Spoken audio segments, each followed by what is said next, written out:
A high voice called through the dark rooms. "Mommy!" The cry made him jump. For a second, his consciousness could not come up with a name. Ethel? No, not Ethel, but Katrine. A second later, his own name floated up from his memory. Joakim Westin, and he was lying in the double bed in Eel Point manor house on northern Öland. Joakim was at home. He had been living here for one day. His wife, Katrine, and their 2 children had been living on the estate for 2 months, while he himself had only just arrived. Katrine was sleeping deeply. He heard the cry once again, "Mommy!" He recognized Livia's high voice. It made him throw aside the cover and get out of bed. The manor house at Eel Point was closed off to the land, but open towards the sea. Joakim went over to the windows in the hall and looked out towards the coast. A red light was flashing there, coming from one of the twin lighthouses. He heard the wind howling around the house and saw restless shadows, waves. They always made him think of Ethel, despite the fact that it wasn't the waves but the cold that had killed her. It was only 10 months ago. Joakim stepped carefully over the wide wooden threshold and into Livia's bedroom. "Mummy?" "No," said Joakim. "Just Daddy." She looked up at him. "Have you been here long, Daddy?" "No." "There was somebody here." "You were just dreaming." Livia nodded and closed her eyes. She was already on her way back to sleep. Next morning, she wouldn't remember that he'd been there. He peeped into the other bedroom. Everything was silent in here. Gabriel, aged 2.5, was lying in his little bed over by the wall, a motionless bundle. Gabriel slept almost 10 hours, straight through. Katrine was still fast asleep when he got back to his own bed. That morning, the whole family went down to the shore. Walking down to the water at Eel Point felt like arriving at the end of the world. 100 yards or so away from them, the white towers of the lighthouses rose up towards the dark blue sky. Livia suddenly set off towards the wide jetty leading out to the lighthouses. "Me too, shouted Gabriel, but Joakim held him tightly by the hand. "We'll go together," he said. The jetty split like a big letter Y, with the narrower arms leading out to the islands where the lighthouses stood. Katrine shouted, "Don't run, Livia! Be careful of the water!" "The stones could be slippery," said Joakim. He picked Gabriel up and held him in the crook of his right arm. There was only a slight wind today, but Joakim could sense the power of nature. Winter after winter of drift ice and harsh storms. "Careful, Livia," said Joakim, looking down into the black water below the stone track. The entrance to the lighthouses was a stone archway some 3 feet deep. There was no keyhole, just a crossbar with a rusty padlock, and when Joakim got hold of the side of the door and pulled, it didn't move an inch. "Don't the lighthouses belong to us, Mummy?" said Livia as they made their way back to the shore. She sounded disappointed. "Well, yes," said Katrine. "Sort of. But we don't have to look after them, do we, Kim?" She smiled at Joakim, and he nodded. "The house will be quite enough." Katrine had turned over in the double bed while Joakim was with Livia, and as he crept beneath the covers, she reached out for him in her sleep. He breathed in the scent of her and closed his eyes. Peace. Then he heard the faint whimpering from Livia's room again, and he held his breath. "Mommy!" Katrine sat up. Unlike Joakim, she could go from deep sleep to wide awake in a couple of seconds. "I'll go." Katrine got out of bed without hesitating, slid her feet into her slippers, and quickly pulled on her dressing gown. "Mommy!" It wasn't good that Livia wanted to sleep with her mother beside her every night, but it was a habit that had started the previous year, when Livia had begun to have disturbed nights, perhaps because of Ethel. "See you, lover boy," said Katrine, slipping out of the room. All was silent in the manor house. His life in the country had begun. Henrik wasn't keen on the Sorelius brothers, but he was stuck with them. Tommy and Freddie weren't from the island. They were friends of Morgan Berglund. They had rung the doorbell of Henrik's little apartment in Borgholm at the end of September at around 10 o'clock when he was just thinking of going to bed. "Abba, Baba, Henky," said one of them. "How's it going?" "Okay, I suppose," said Henrik slowly. "Who are you?" "Tommy and Freddie, the Sorelius brothers. Hell, you must have heard of us, Henrik.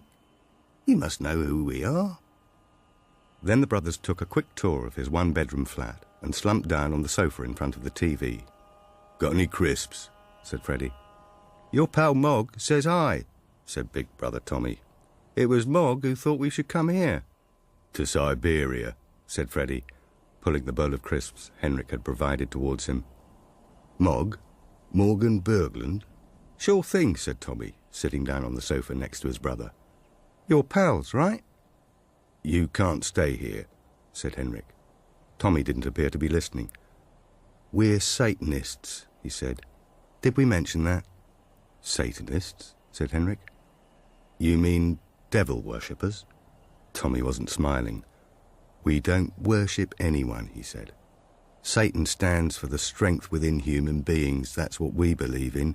Have you heard of Aleister Crowley? We're thinking of working here on Öland, so we need a bit of help." "With what?" "Mog told us what you and he used to do in the winter. He told us about the summer cottages." "I see." "He said you'd be happy to start up again." "Thanks for that, Mog," thought Henrik. "Old houses are real treasure troves," said Tommy. "So you're in? We need you to find our way round there." Henrik didn't say anything. He was thinking that a person who has a miserable, predictable life must be miserable and predictable themselves. He didn't want to be like that. "So we're agreed then," said Tommy. "Okay?" "Maybe," said Henrik. "Abba Baba," said Tommy. "Great," said Freddie. "Then all we have to do is find the right houses. Mog said you know some good places." "Some," said Henrik. "It goes with the job." "Give us the addresses, then we can check if they're safe." "What are you talking about?" "We'll ask Aleister." "What?" "We usually chat with Aleister Crowley," said Tommy, placing his bag on the table. He opened it and took out a narrow, flat box made of dark wood. "We contact him using this." Henrik looked on in silence as Tommy unfolded the box and placed it on the table. Letters, words, and numbers were seared into the wood on the inside of the box. The entire alphabet was there, plus numbers from 0 to 10, and the words yes and no. Then Tommy took a small glass out of his bag. "I tried this out when I was a kid," said Henrik. "The spirit in the glass, isn't it? This is serious," said Tommy. He placed the glass on the unfolded box. "This is a Ouija board." "A Ouija board?" "That's what it's called," said Tommy. "Can you turn the lights down a little?" He placed his little finger on the glass and closed his eyes. The room fell silent. "Who's there?" he asked. "Is Aleister there?" Nothing happened for a few seconds. Then the glass began to move beneath Tommy's finger. 4 days later, Henrik and the Sorelius brothers made their first trip north, to the cluster of summer cottages which Henrik had selected and Aleister had approved. There were only closed-up houses there, pitch black in the darkness. Henrik and the brothers weren't looking for small, expensive objects when they broke open a window and got into a cottage. They knew no summer visitors were stupid enough to leave cash, designer watches or gold necklaces behind in their cottages over the winter. But certain things were too difficult to transport home from the country when the holiday was over. Televisions, music systems, bottles of spirits, boxes of cigarettes and golf clubs. And in the outhouses there could be chainsaws, cans of petrol and electric drills. Tommy said something and Henrik called back. "Where are you?" "Here, just off the kitchen." "It's some kind of office." Henrik followed Tommy's voice through the narrow kitchen. He was standing by the wall in a windowless room, pointing with his gloved right hand. "What do you think of this?" He wasn't smiling, but he was looking up at the wall with the expression of someone who might have made a real find. A large wall clock was hanging there, made of dark wood with Roman numerals behind the glass covering the clock face. Henrik nodded. "Yeah, could be worth something. Is it old?" "I think so," said Tommy. "Come on, let's get it outside. The van was parked close to the house, in the shadows at the back. It had Kalmar pipes and welding on the sides. Tommy had bought plastic letters and stuck them on himself. There was no such welding company in Kalmar, but driving around in a company van at night looked less suspicious than in some anonymous old delivery van. "They're opening a police station in Manus next week," said Henrik as they were lifting the clock out through the veranda window. There was almost no wind tonight, but the air was fresh and cold. "How do you know?" said Tommy. "It was in the paper this morning." He heard Freddie's hoarse laugh in the darkness. "Ah, well, that's it then," said Tommy. "You might as well ring them and shop the two of us. Then you might get a reduced sentence." He dropped his lower lip, showing his teeth. That was his way of smiling. They placed the clock in the back of the van alongside a collapsible exercise bike, 2 large vases made of polished limestone, and television with stereo speakers that were already in there. Tommy started the engine as Henrik climbed into the passenger seat. Then he lifted off a section of the door panel and reached inside. Wrapped in small pieces of kitchen paper was ice, crystal meth. "Want another?" said Tommy. "No, I've had enough." The crystals were like a kick up the backside, but if Henrik took more than one hit per night, he started quivering like a flagpole. "Okay, let's go to the boathouse." They unloaded the stolen goods by the beam of torches. It was as dark as a cave down here by the sea. Tommy reached down and pulled out a large black woolen cap. Then he held the black fabric up to the torch, and Henrik could see that it wasn't a cap. It was the kind of hood robbers wear, a balaclava, with holes for the eyes and the mouth. "My suggestion is that we put these on next time," said Tommy, "and move on from the summer cottages." "Move on? Move on to what?" "Houses that aren't empty." There was silence for a few moments. "I know. The risks increase," said Tommy, "but so do the gains." It wasn't really about the money. Henrik had a good trade these days. It was mostly the excitement he was after. It chased away the tedium of everyday life. "I'm in, if we take it easy, and nobody gets hurt." They set off south across the island, back towards Borgholm. After 20 minutes, they were in town, where rows of street lamps drove away the October darkness. But the pavements were just as empty as the country roads. Tommy slowed down and pulled in by the apartment block where Henrik lived. "Good," he said. "In a week, then? Tuesday night, next week?" "Sure." "You like living out here in the middle of nowhere?" Henrik nodded. "OK," said Tommy. "Don't start trying to do any deals of your own with the stuff. We'll find a buyer in Kalmar." "Fine," said Henrik, closing the door of the van. 5 hours before the alarm woke him for his ordinary job. He thought about all the houses on the island where people lay sleeping, settled. He'd get out if anything happened. If anyone woke up when they broke in, he'd just get out of there. The brothers, and their spirit in the glass, could fend for themselves.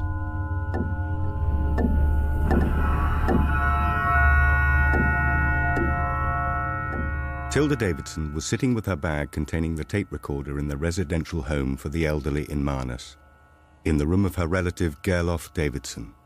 She had had to wait, because he had to listen to the weather forecast.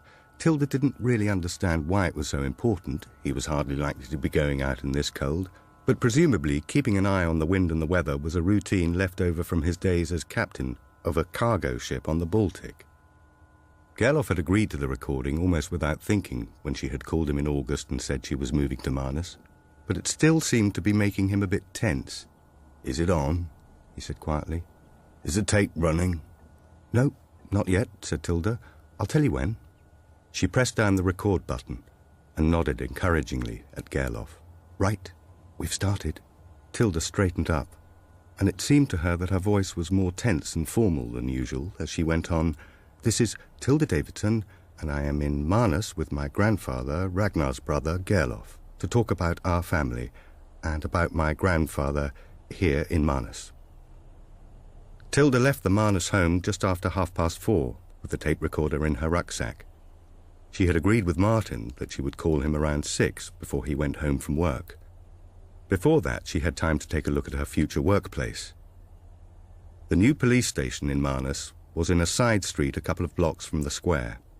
Tilda took the station keys out of her pocket, but when she got to the front door, it was already unlocked.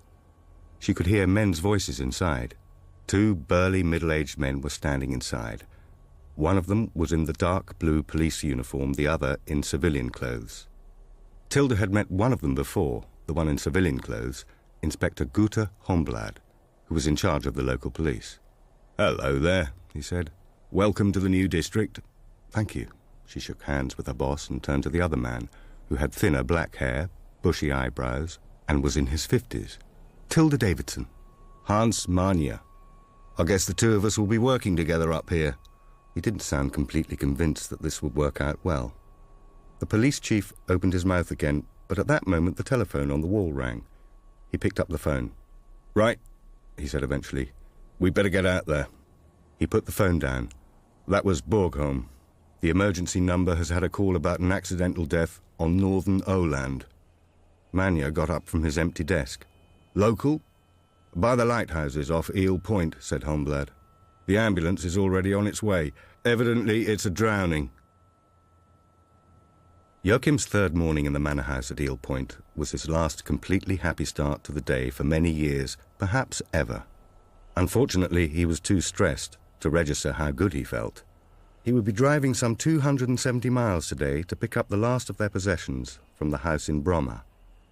Several parents were dropping off their children on the pavement in front of the school, and Joachim stopped at the end of the row of vehicles without switching off the engine. "Watch out for the cars," said Joachim. "Stay on the pavement." "Bye," said Livia, opening the car door. It wasn't a protracted farewell. She was used to him being away. Gabriel said nothing. When Joachim helped him out of the seat, he just charged away. "Bye then," Joachim called after them. "See you tomorrow." He put the car in gear and swung across the road, back towards Eel Point. Joachim parked next to Katrine's car. "Hello," he called out in the porch. "Katrine!" There was silence for a few moments. Then he heard a muted scraping from the inner courtyard. It was the sound of the big black wooden barn door being opened. Katrine stepped out of the darkness and waved to him. "What were you doing?" he asked. "Nothing," she said. "Are you leaving now?" Joachim nodded. "Drive carefully. When you get home, I'll tell you about the loft." "The loft?" "The hay loft in the barn," said Katrine. "I'll show you tomorrow," she said. He opened the car door. "Don't forget to pick up our little lambs." Joachim had a couple of things to do in the capital. The first was to call in at a small gallery in Östermalm to pick up a landscape painting, the Ramba painting. It was in a flat wooden box, fastened with screws. "We looked at it yesterday before we packed it," said the woman. "Incomparable. Are there any of the others left on Öland?" "I don't know. The royal family has one, I think, but it's hardly likely to be hanging in some drawing room in Solljuden." With the painting safe in the boot, Joachim drove west towards Bromma. Everything was quiet. The only neighbours whose house was in sight were the Heslins, Lisa and Michael, and they had become good friends with Katrine and Joachim, but there were no cars on their drive this afternoon. Beside the fence, a narrow track led through a grove of trees. No one had seen Ethel walking down the track that evening, but it was the shortest route down to the water. He unlocked the door, opened up and walked in. He wandered through the rooms, perhaps for the very last time. Upstairs, he stopped in the doorway of one of the 2 guest bedrooms for a few seconds. Ethel had slept here when she was living with them. Some of their things were still down in the cellar. Joachim was packing them into a cardboard box when he suddenly heard the front door opening on the floor above. He straightened up and listened. "Hello?" came a woman's voice. "Joachim?" It was Katrine, and she sounded anxious. He heard her close the front door behind her and walk into the hallway. "Down here," he shouted, "in the cellar." He listened, but there was no reply. He took a step towards the cellar stairs, still listening. When everything remained deathly silent up above, he quickly went upstairs, realizing at the same time how improbable it was that he would see Katrine standing there in the hallway. And of course, she wasn't there. Joachim spent the next 10 minutes going through the entire house, room by room, despite the fact that he knew he wasn't going to find Katrine anywhere. It was impossible. She was still on Öland. He'd misheard. He must have misheard. He took out his mobile and keyed in the number for Eel Point. No reply. He rang her mobile. No reply. The rush hour traffic heading for the suburbs was in full swing when he hit the main road, and it took him 45 minutes to get out of the city. When the traffic finally thinned out, Joakim pulled into a car park in Södertälje to call Katrine one more time. The phone rang 4 times, then it was picked up. "Tilda Davidson, who's calling?" "This is Joakim Westin," he said slowly. "I live in the manor house at Eel Point." "I see. Is my wife there, or my children?" asked Joakim. "No. And who are you?" "I'm a police officer," said the woman. "I can't say anything, but it would be best if you got here as quickly as possible. Is it, what's your speed?" said the policewoman, breaking off the conversation. Joakim sat there with the silent mobile to his ear, staring out at the empty car park. He put the car in gear, pulled out onto the road and carried on heading south. But when he began to see pictures in his head of Katrine and the children, he pulled off the road again. The phone rang only 3 times on this occasion. "Davidson?" Joakim didn't bother saying hello or introducing himself. "Has there been an accident?" he asked. "You have to tell me." "Are you still driving?" asked the woman. "Not right now." There was silence at the other end of the phone for a few seconds. Then she replied, "There's been an accident, a drowning." "Death?" said Joakim. "We never give out that kind of information over the telephone." "Possibly, but this time you have to. If someone in my family has drowned, you have to give me the name. Otherwise, I'll just keep on calling." Silence at the other end of the phone. "Just a moment." The woman disappeared again. It felt to Joakim as if several minutes passed. Then there was a scraping noise on the phone. "I have a name now," said the woman quietly. "Whose?" The policewoman's voice was mechanical. "The victim's name is Livia Westin." Tilda Davidson was standing in the big kitchen of the manor house. The whole house was absolutely silent. Even the slight breeze from the sea had died away. She really wanted to hear another voice, but she hadn't got around to ringing Martin this evening, and now it was several hours too late. He would already have gone home from work. Instead, she rang the number of the neighbours, the Carlson family. The mother picked up after 2 rings. "How are they?" asked Tilda. "I've just had a look at them, and they're both asleep," said Maria Carlson. "They're in our guest room." "That's good," said Tilda. "How long will you be up tonight? I was intending to come over with Joakim Westin." "Roger and I will stay up for as long as necessary." At last a bright light swept through the rooms, the headlights of a car. She heard the faint sound of an engine approaching. Joakim Westin had arrived back at Eel Point. As she stepped outside, the car with its trailer was just swinging around to stop in the turning area. The driver switched off the engine and got out. Tilda could barely make out his face in the darkness. "Hi," he said. "Hi, Tilda Davidson, local police. We spoke earlier?" "Livia," said Westin eventually, gazing up at the lit windows of the house. Is she not here?" "She's being taken care of," said Tilda. "They've taken her to Kalmar." "What happened? Where did it happen?" "By the shore, next to the lighthouses." "And Katrine and Gabriel, are they still at the neighbours'?" Tilda nodded. "They've fallen asleep. I rang and checked a while ago." "Is that their place over there?" said Westin, looking towards the lights in the southwest. "The farm?" "Yes." "I'm going over there." "I can drive you," said Tilda. "We can—" "No, thank you. I need to walk." He walked past her, clambered over a stone wall and strode off into the darkness. The bereaved should never be left alone, Tilda had learned during her training, and she quickly set off after him. As they arrived at the Carlson family house, Westin asked quietly, "Who found her? Was it Katrine?" "No," said Tilda. "I think it was one of the staff from the day nursery." Joakim Westin turned his head and gave her a long look, as if he didn't understand what she was talking about. Tilda realized later that she should have stopped on the steps and talked more to him then. Instead, she took 2 more steps up to the door and tapped gently. After a minute or so, a blonde woman came and opened the door. It was Maria Karlsson. "Come in," she said. "I'll go and wake them up." "You can let Gabriel sleep," said Joakim. Maria Karlsson nodded and disappeared into a dark room. It took a minute or two, then the little girl came out into the light. She was wearing trousers and a sweater, clutching a cuddly toy firmly under her arm, and her expression was sleepy and uninterested as she looked at them. But when she realized who was standing on the other side of the room, she quickly brightened up and began to smile. "Daddy!" she shouted, scampering across the floor.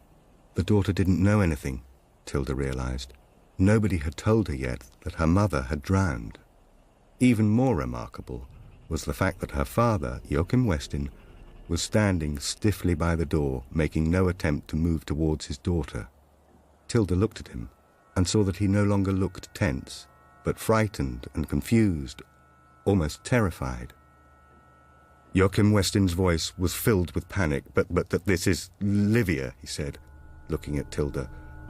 But what about Katrine? My wife?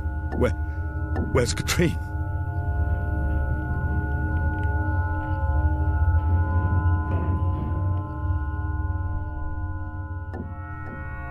Joakim was sitting waiting on a wooden bench outside a low building at the district hospital in Kalmar. The weather was cold and sunny. Beside him sat a young hospital chaplain. Joakim was refusing to go in. He had seen Ethel in a room like this the previous year.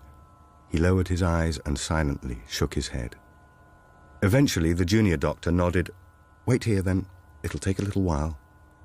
She went into the building. After a few minutes, she came back with some Polaroid photographs. She held out the photographs to Joakim. They were close-ups of Katrine's face. Her skin was white and lifeless, and she had small wounds on her forehead and on one cheek. "She's injured," he said quietly. "It's from the fall," said the doctor. "She slipped on the rocks out on the jetty and hit her face before she ended up in the water." "But she drowned?" "It was hypothermia, the shock of the cold water. She took water into her lungs when she went below the surface." "But she fell in the water," said Joakim. "Why did she fall?" Joakim woke up with a start. The sound that had woken him up was no dream. It was Livia calling out, "Mommy!" The clock by the side of the bed was showing 3:15. "Mommy!" She raised her head when he bent over her bed. He stroked her forehead without saying anything. "Mummy," she mumbled. An idea suddenly came into his head. He crept out of the door and into the dark bathroom. He groped his way to the wooden laundry basket. The basket was almost full. Nobody had done any washing for almost a week. Most of the items were hers. Joakim pulled out a red woolen sweater. He went past Gabriel's room and back into Livia's. She had kicked off the coverlet and was waking up. "Sleep now, Livia," said Joakim. "Mummy's here." He placed Katrine's thick sweater close to Livia's face and pulled the coverlet up to her chin. "Hmm?" She mumbled something in her sleep and gradually relaxed. The danger was past, and Joakim knew that next morning she wouldn't even remember that she had been awake. He drove the children into Manus at around 8 each morning, away from the silence of Eel Point. "Bye, Daddy," said Livia when he left her at preschool. "Is Mummy coming home tonight?" "No, not tonight," he said, "but I'll come and pick you up." Livia ran off to join the other children. At the same time, a grey-haired woman looked out of the cloakroom. It was Marianne, the head of the preschool unit. "If you didn't already know, I was the one who found her in the water." Joakim had no questions, but she carried on talking anyway, as if she needed to tell him.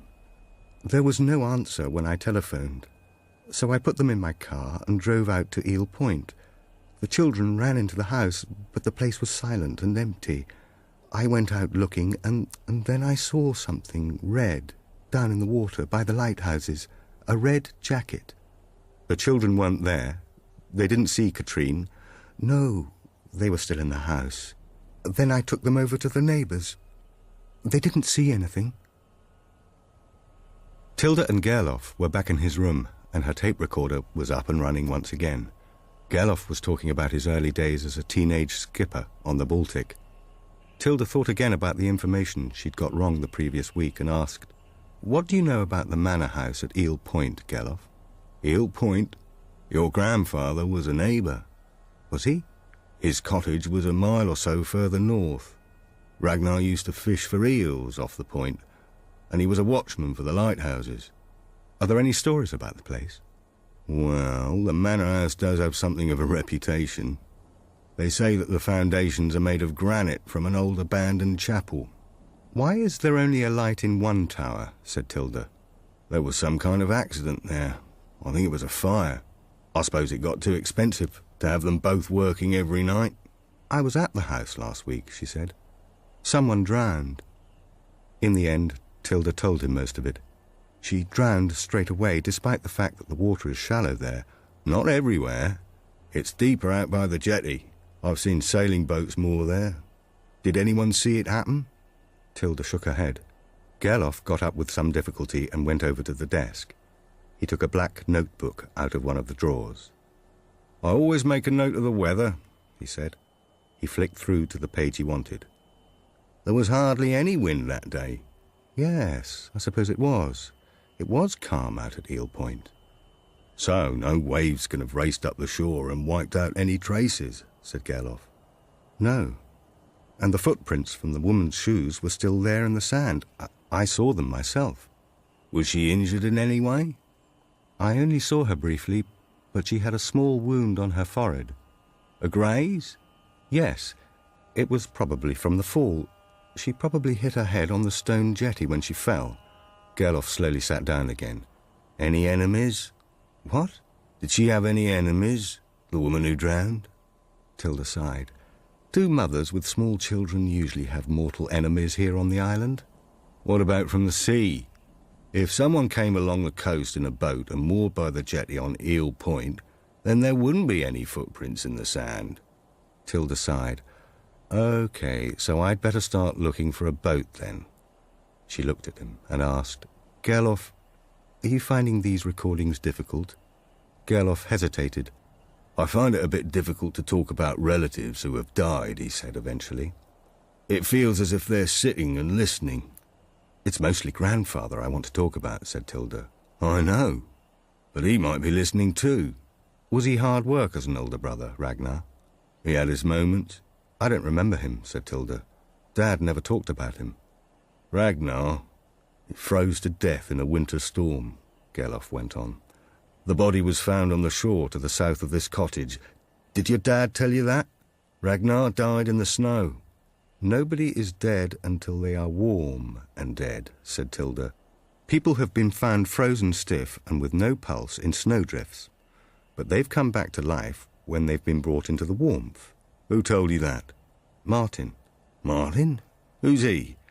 "My boyfriend," said Tilda. "He lives in Växjö. He's a teacher." "Nice," Gerloff smiled. Everything seemed so simple when she was sitting here with Gerloff, talking about Martin. Not complicated at all. The funeral took place at 11 o'clock on a Thursday in Marnus Church. The children weren't there. Joakim had dropped them off at preschool, as usual, at 8 o'clock without saying anything. It was 2 minutes to 11 when the church door opened and a tall, broad-shouldered woman strode in. She was wearing a black coat and a black veil, which concealed her eyes, but her lips were painted with bright red lipstick. Her heels echoed on the stone floor and many heads turned in the church. The woman marched up and sat down in the pew at the front on the right, next to Katrine's 4 half-sisters and brothers. She was their mother and Katrine's mother, Mira Ramba, Joakim's mother-in-law, the artist and singer. He hadn't seen Mira since their wedding 7 years earlier. In contrast to that particular day, she appeared to be sober now.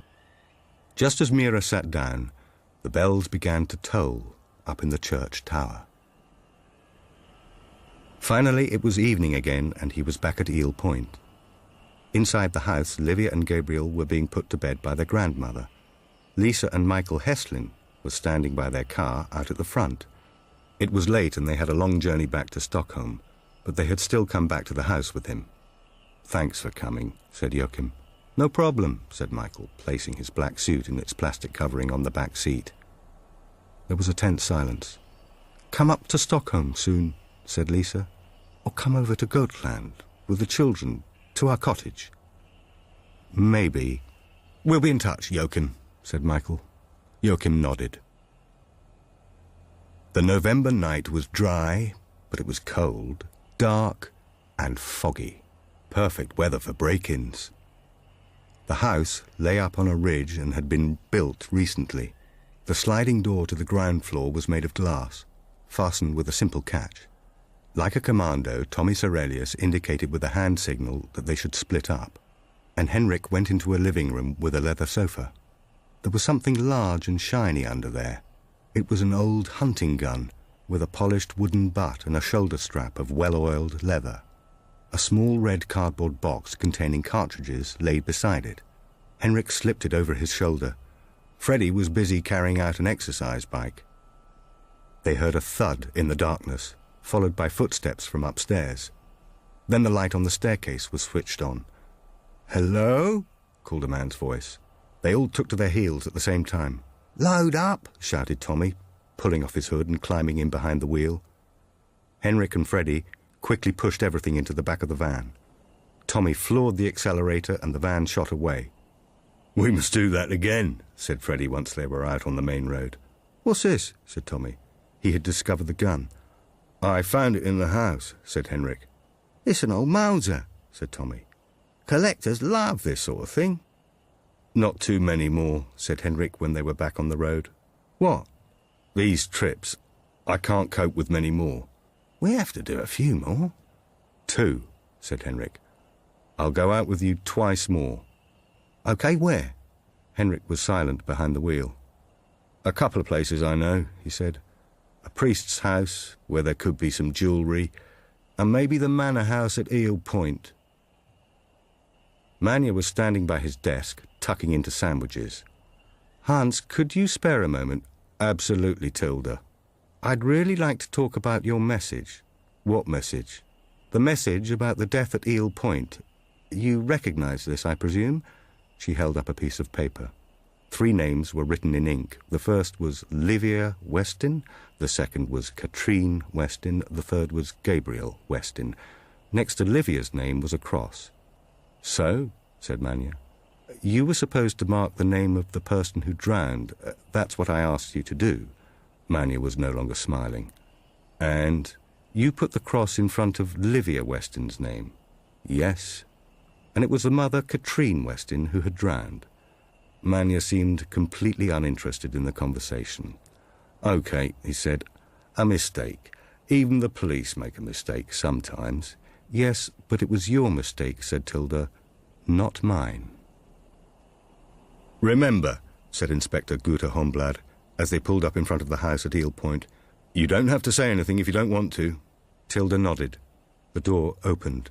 Joakim Westin nodded at Holmblad, but didn't acknowledge Tilda. They followed him in. "Coffee?" asked Westin. "Thank you.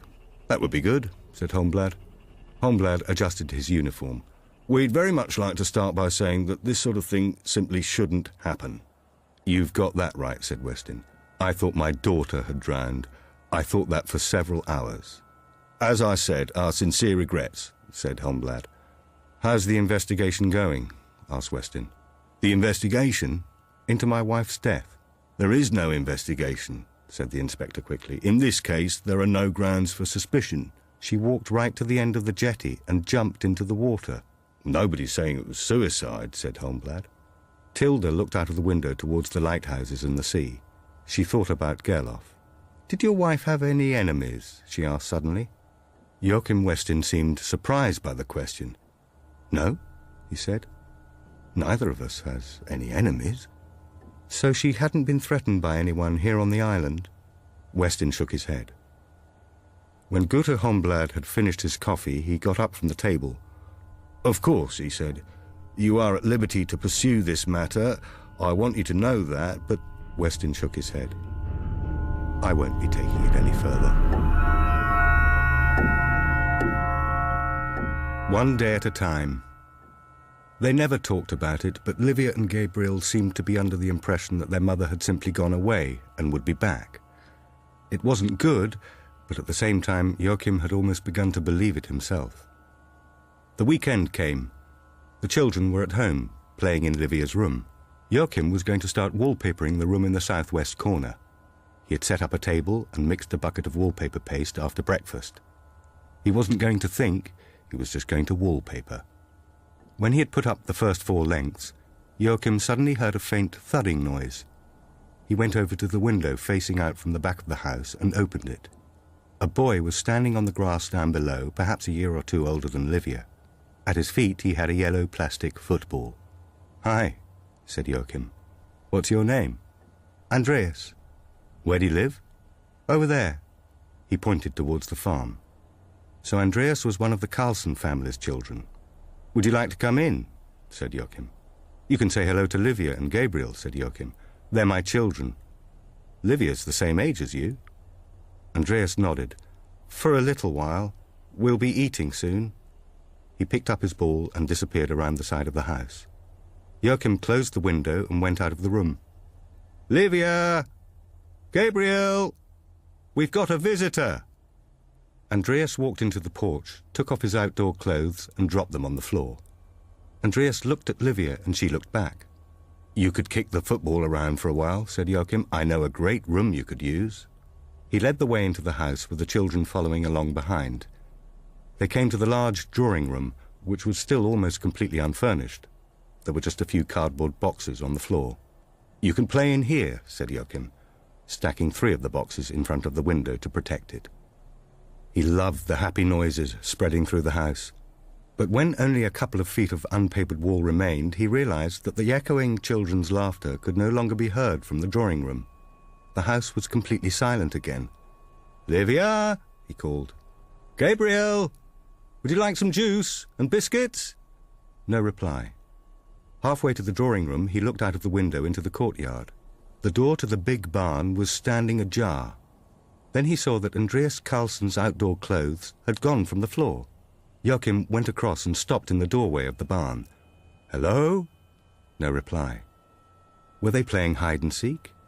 Nothing was moving inside the barn, but Joakim thought he could hear a tapping or creaking noise from the hayloft, up above, like footsteps. A narrow, steep wooden staircase led up to the loft, and he grabbed hold of the sides and began to climb. The winter wind was like a faint whisper above the roof of the barn. He didn't really like being alone up here in the cold. "Livia!" he shouted.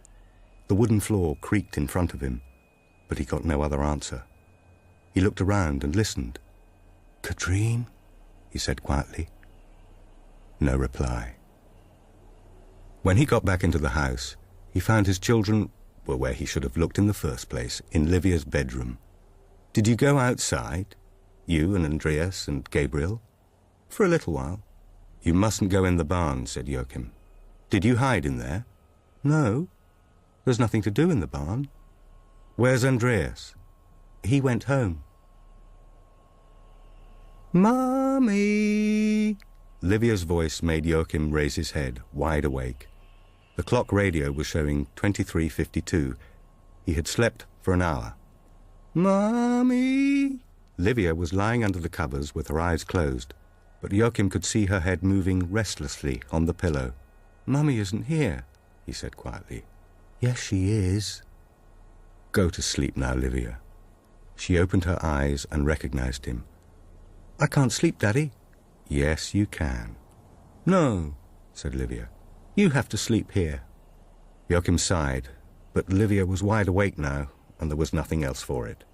Cautiously, he lay down on the edge of the bed. It was too short. He'd never be able to get to sleep. He fell asleep after 2 minutes. There was someone outside the house. Joakim opened his eyes in the darkness. He couldn't hear anything, but he could feel that they had a visitor. What time was it? He had no idea. He sat up silently and carefully got off the bed. But after only 3 steps, he heard the voice behind him. "Don't go, Daddy." He stopped and turned around. "Why not?" "Don't go." Joakim couldn't see her face, just her blonde hair. "Are you asleep, Livia?" he asked quietly. No. Are you sleeping? No, I can see things. Where? In the wall. What can you see? Lights, water, shadows. Can you see any people? She was silent again. Before the reply came, Mummy. Don't ask any more questions, he thought. Go to bed. But he had to carry on. Where can you see Mummy? He asked. Behind the light. Everybody's standing there waiting. And Mummy's with them. Who? Who's waiting? She didn't reply. How's Mummy feeling? She's sad. Sad? She wants to come in. Tell her... Joakim swallowed, his mouth dry. Tell her she can come in any time. She can't. Joakim spoke slowly and clearly. Can you ask Mummy what she was doing down by the water? Livia lay motionless in the bed. There was no response. But he still didn't want to give up. Livia, can you talk to Mummy? She wants to come in. You must try. She wants to talk, Livia broke in. Does she? He asked. About what? What does Mummy want to say? But Livia said nothing more. Joakim said nothing either. He returned silently to his own bed. A Friday night at the end of November. The big vicarage at Haggleby lay at the end of a forest track 1/2 mile or so outside the village. Henrik and the Sorelius brothers had parked their van in a grove of trees up by the main road. Henrik had drunk more beer than usual. His nerves were at breaking point tonight. It was all the fault of the Sorelius brothers' Ouija board. They had conducted a quick session in Henrik's kitchen at around 11 o'clock. Freddie had lit the candles. Tommy placed his index finger on the glass. Is anybody there? The glass began to move straight away. Tommy leaned forward. Is it Alistair? The glass moved over to the letter A, then L. He's here, said Tommy quietly. But the glass carried on to G, then to O, and T, then it stopped. Algot, said Tommy. Henrik stiffened. The glass had begun to move across the board again, and he wrote down what it was spelling out. Algot, not good, alone, Henrik, not good, not living, not good, Henrik, not... Henrik stopped writing. I can't do this anymore, he said. It was 12:30 when they finally arrived at the vicarage. It was a cloudy night and the house was in darkness. Henrik was still pondering over the board's message. Algot. His grandfather's name had been Algot. Let's go, said Tommy. Abba Baba. He led the way up the stone path and the steps. Then he leaned forward and peered thoughtfully at the lock. Looks pretty solid, he whispered. Henrik shook his head. This is the country, he whispered back. He reached out, silently pushed down the handle. It wasn't locked. They were in a big, dark hallway. There were 3 doors leading off the hallway, 2 of them ajar. Tommy opted for the right-hand one. Henrik followed him. He could hear Freddie's breathing and heavy footsteps right behind him. The door led into a drawing room. Tommy opened a bureau. Henrik caught sight of something tall and narrow in one of the windows. It was some kind of old lantern, with panes of glass and lacquered wood, perhaps 12 inches high and 6 inches wide. Rather charming. It would go nicely in his flat if a fence didn't want to buy it. He wrapped a tablecloth around the lantern and pushed it into his rucksack. There was no sign of Freddie when they emerged into the hallway. Had he gone further into the house? A door opened slowly. It was the door leading to the kitchen, and Henry was so sure it was Freddie that he didn't even turn his head. But suddenly he heard Tommy gasp. Henrik turned and saw a white-haired gnome standing in the doorway. "What are you doing?" "I'm calling the police." Tommy pushed him back into the kitchen. The old man dropped his glasses as he stumbled in the doorway and collapsed just inside. Tommy followed him. There was something sharp in his hand, a knife or a screwdriver. "That's enough!" Henrik hurried over to try and stop Tommy, but stumbled over a rag rug and ended up standing on the old man's hand with his heavy boot. There was a crunching sound. "Come on!" somebody shouted, perhaps Henrik himself. Henrik stumbled backwards and banged into the marble table in the hallway. The big mirror fell to the floor with a series of crashes. Everything was blurred, like on a dance floor, fast and unplanned. Then he heard a high-pitched voice behind him. He saw a woman standing by the man on the floor. She was even shorter and looked terrified. "Gunnar," she called, bending down. "Gunnar, I've called the police." Henrik fled, through the veranda and out into the night. Henrik ran across the grass and into the forest. Something grabbed hold of his foot, and suddenly he was flying through the air, straight down into the shadows, where the wet leaves and undergrowth received him. Something hit the back of his head hard. The night became blurred. He felt really bad. When Henrik came to, he was crawling on all fours, aiming for a black shadow that was growing up ahead of him, a little cave. He crept in through the opening and curled up. Someone was after him, but in here he was safe. It took several minutes for his mind to clear. He raised his head and looked around. Silence. Total darkness. Where had he ended up? He felt earth beneath his fingers and realized that he had crawled into an old stone-covered cellar in the forest near the vicarage. It was cold and damp. It smelt of fungus, kind of mouldy. Suddenly he got the idea that he was lying in an old death chamber, an earth cellar for the dead, where they lay waiting to be buried over in the graveyard. Henrik slowly crawled out of the cellar and set off through the undergrowth. Suddenly he heard a van door slam. He listened. An engine started up far away in the darkness. Henrik moved more quickly through the trees, came out onto a broad path and began to run. He saw the Sorelius brothers' van. It was just reversing out onto the road. He got there just in time and tore open the side door. "What happened to you?" asked Tommy over his shoulder. "I got lost," said Henrik. It took them a good half hour to unload everything and hide it in the boathouse, but it was worth it to feel safer. All Henrik had left in his rucksack when they got back was the old glass lantern. "We'll take a break," said Tommy as they reached the streetlights of the town. "A little bit of time off." "Okay," said Henrik. "We'll be in touch," said Tommy through the open window of the van. It was difficult to get to sleep.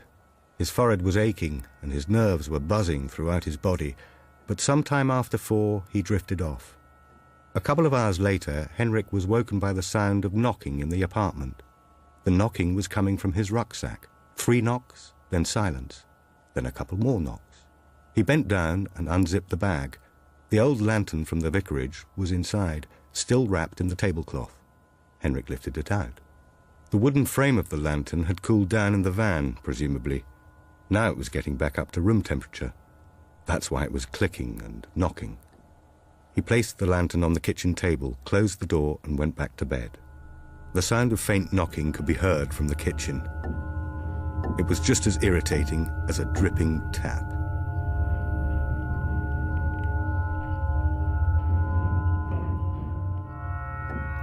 In the morning, Joakim drove the children to Manus as usual, and when he got home, the house was silent and empty.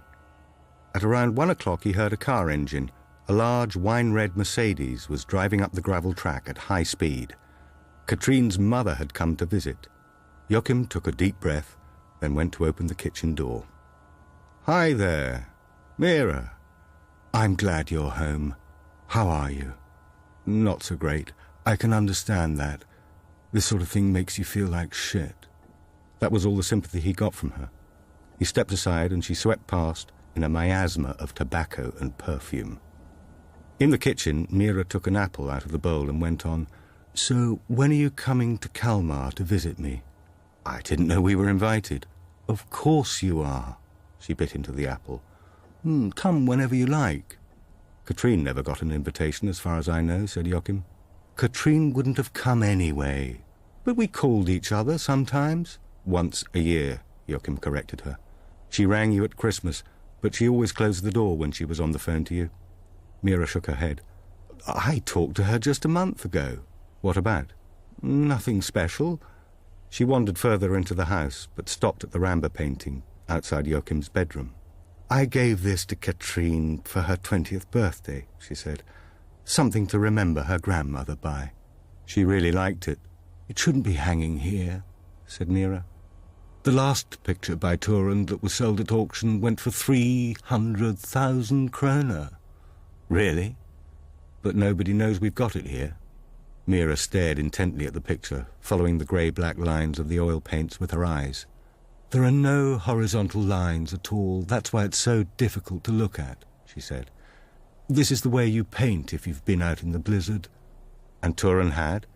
"Yes. It was our first winter here. They had issued a warning about snowstorms, but Turin went off anyway. She liked walking inland and then sitting down to paint. She had problems with her eyesight after that. That was when it started. And of course she went blind in the end. Because of the blizzard. She couldn't open her eyes for several days. The blizzard lifted sand from the fields and mixed it with the snow. It was like having pins stuck in your eyes." "How many of Turin's paintings were there to start with?" he asked. "A lot. There must have been 50. "And now there are only 6, is that right?" "6, yes." Mira's expression was grim. "The 6 that were saved." "And people say," Mira interrupted crossly, "I know what people say. They say I put them in the stove one cold winter and burned them so we wouldn't freeze to death." "Katrine said that wasn't true," said Joakim. "Katrine was born the year after it happened, so she wasn't there." Mira sighed. "I hear the gossip here on the island. Mira Ramba is a difficult old woman. Her boyfriends are far too young for her. She's an alcoholic. I suppose that's what Katrine said as well?" Joakim shook his head, but he remembered how Mira had staggered around at their wedding in Borgholm, trying to seduce his younger cousin. She took a last long look at the house. "I might come again," she said. "You do that," said Joakim. The evening after Mira Ramba's visit, the family were invited to their neighbours at the farm to the south. 7-year-old Andreas had joined them at the dinner table before he and the Westin children went into the kitchen for some ice cream. Joakim stayed in the dining room, drinking coffee with Roger and Maria Carlson. He eventually asked, "I wonder if you've heard any stories about our place, about Eel Point?" "Stories?" said Roger Carlson. "Yes, ghost stories or other tales," said Joakim. "She didn't talk to me about any ghosts," said Roger. "She did talk to me about it when she came over for coffee," said Maria. "She was just wondering whether Eel Point had a bad reputation." She looked at her husband. "I mean, when we were little, the adults used to talk about a secret room at Eel Point that was haunted. Do you remember, Roger?" Her husband just shook his head, but Joakim leaned forward. "Where was this room? Do you know?" "No idea," said Roger, drinking his coffee. "No, I don't know either," said Maria. "But my grandfather said something about the ghosts haunting this room every Christmas. The dead gathered in a particular room, and then they took—" "That's just ridiculous nonsense," said Roger, picking up the coffee pot and offering it to Joakim. "More coffee?" Tilda Davidson lay naked and sweaty. Martin was sitting on the edge of the bed with his back to her. Tilda should have realized what was coming, but she didn't. He had sat down on the edge of the bed and was looking out of the window. "I don't think we can do this," he said eventually. "Do what?" "This. All this. It's not working." He was still looking out of the window. "Karen's asking questions." "About what?" Tilda still didn't realize she was in the process of being dumped. Screwed and then dumped. Classic. She heard the door close and footsteps disappearing down the stairs. He would go out to his car in the square and drive home to his family as if nothing had happened. After feeling sorry for herself for more than half an hour, Tilda got up. She had a shower, got dressed, and decided to go over to the home to see Gerloff. But before she could set off, the telephone rang. It was the duty officer in Borgholm. There had been a break-in at a vicarage north of Manus. Work dulled Tilda's pain. When they had finished at the vicarage, Tilda got into her car and drove down to the home where Gerloff lived. "A break-in," said Tilda, to explain why she was late. "Really?" said Gerloff. "Where?" "The vicarage at Haggleby. They beat up the owner." "Have you been looking for traces of the people who did it?" Tilda nodded. "Could you get me a piece of paper from the desk?" Tilda did as he asked and looked on silently as Gerloff wrote a few short lines on the piece of paper. Then he handed it to her. There were 3 names in Gerloff's neat handwriting. John Hagman, Dagmar Carlson, Edla Gustafsson. Tilda looked up at Gerloff. Okay, she said. Are these the burglars? No, they're old friends of mine. Right. They can help you, said Gerloff. How? They see things. Okay. They all live near the road, and they keep an eye on the traffic, said Gerloff. Start with John, down in Steenik. We're friends. Say hello from me. And ask about strange cars, said Tilda. Exactly. Livia had developed a new sleep pattern. She would sleep peacefully for 2 nights, but on the 3rd night, she would become restless. Daddy! At least there was some progress, thought Joachim, as he went towards his daughter's room. She no longer called out for Katrine. He sat down on the edge of Livia's bed and stroked her back, waiting for her to start talking. After a couple of minutes, she began. Daddy?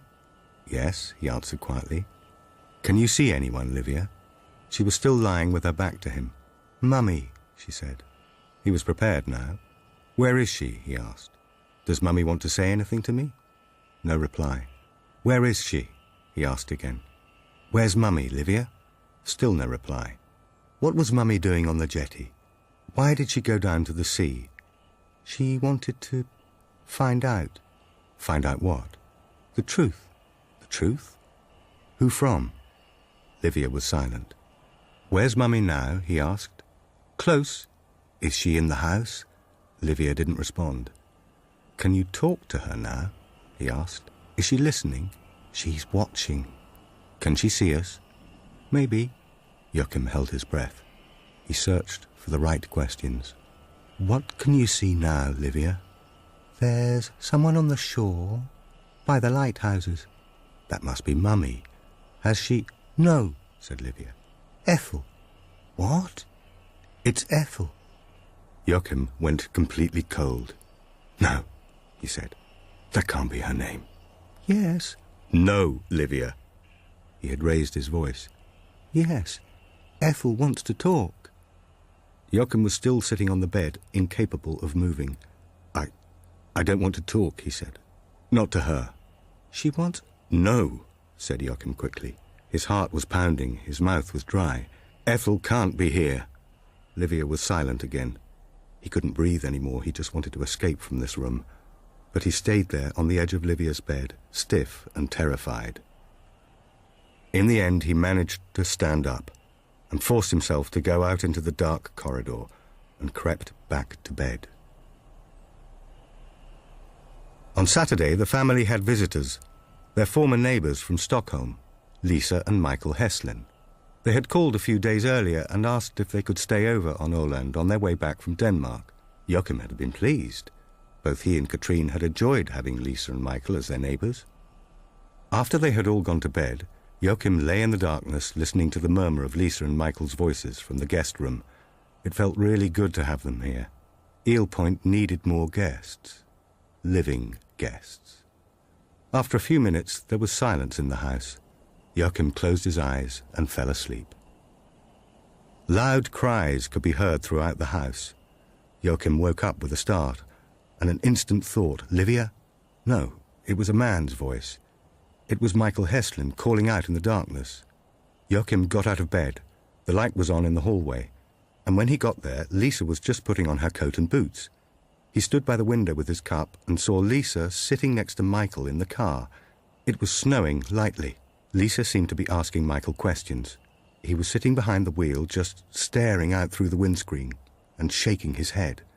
After a few minutes, Lisa came back inside. She looked at Joachim. Michael had a nightmare. He says someone was standing next to the bed, watching him. Is he coming back inside? I think he wants to stay in the car for a while, said Lisa, and added, I think we'll probably drive down and stay the night at the hotel in Borgholm. He has been a bit on edge. Work isn't going too well right now. He doesn't say much about it, but... Quarter of an hour later, Joachim was back at the kitchen window, watching the Heslins' big car driving away. He climbed back into bed and lay there in the darkness, his eyes open. On Monday morning, he drove the children into Manus. At around 2 o'clock, he made some coffee and noticed that the door to the barn was half open. Hadn't he closed it on Friday, before the Heslins arrived? It was 20 steps over to the barn. Joakim pushed the huge door open wide and stepped into the darkness. The old black switch was in the middle of the shorter wall. When he turned it, 2 small bulbs spread a pale yellow light across the stone floor, the empty stalls and feeding troughs. Everything was silent. Every time he came in here, he discovered something new, and now he noticed that the floor near the door looked as if it had been freshly swept. Katrine had mentioned something about the fact that she had been cleaning the barn when they were discussing the various buildings in the autumn. Joakim looked over towards the wooden steps up to the hayloft. When he got up there, he could see the rays of the sun shining in through the small panes on the southern side of the barn. Joakim moved slowly across the floor. Finally, he was standing in front of the far wall. As he stood beside the broad planks, he had a sense of darkness behind them. He suddenly got the feeling that this was not in fact the outside wall of the barn. Despite the fact that it was almost time to go and pick up Livia and Gabriel, he quickly went outside again. He took a few steps away from the barn and counted the small windows on the upper floor. 1, 2, 3, 4, 5. Then he went up into the loft again. There were 4 windows, high up below the roof. The last one must be on the other side of the wall. There was no door or gap in the wall.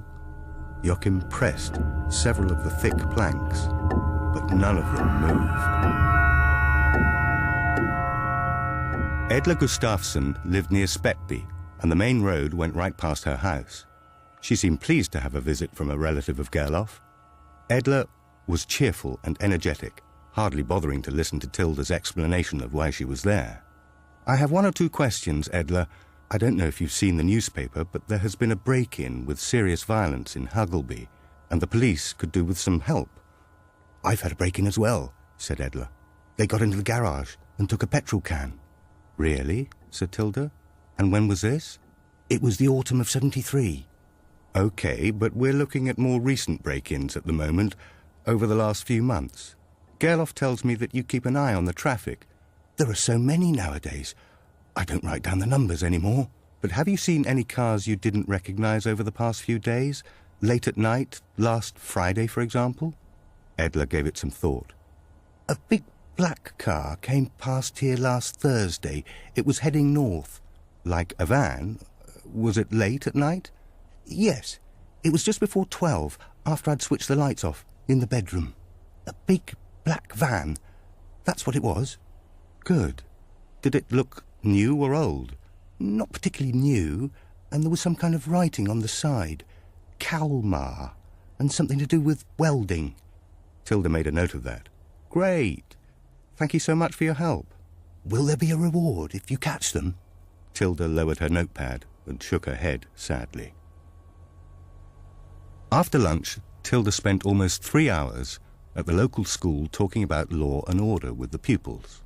She had several traffic reports to write up when she got back to the station, but couldn't quite let go of the drowning at Eel Point.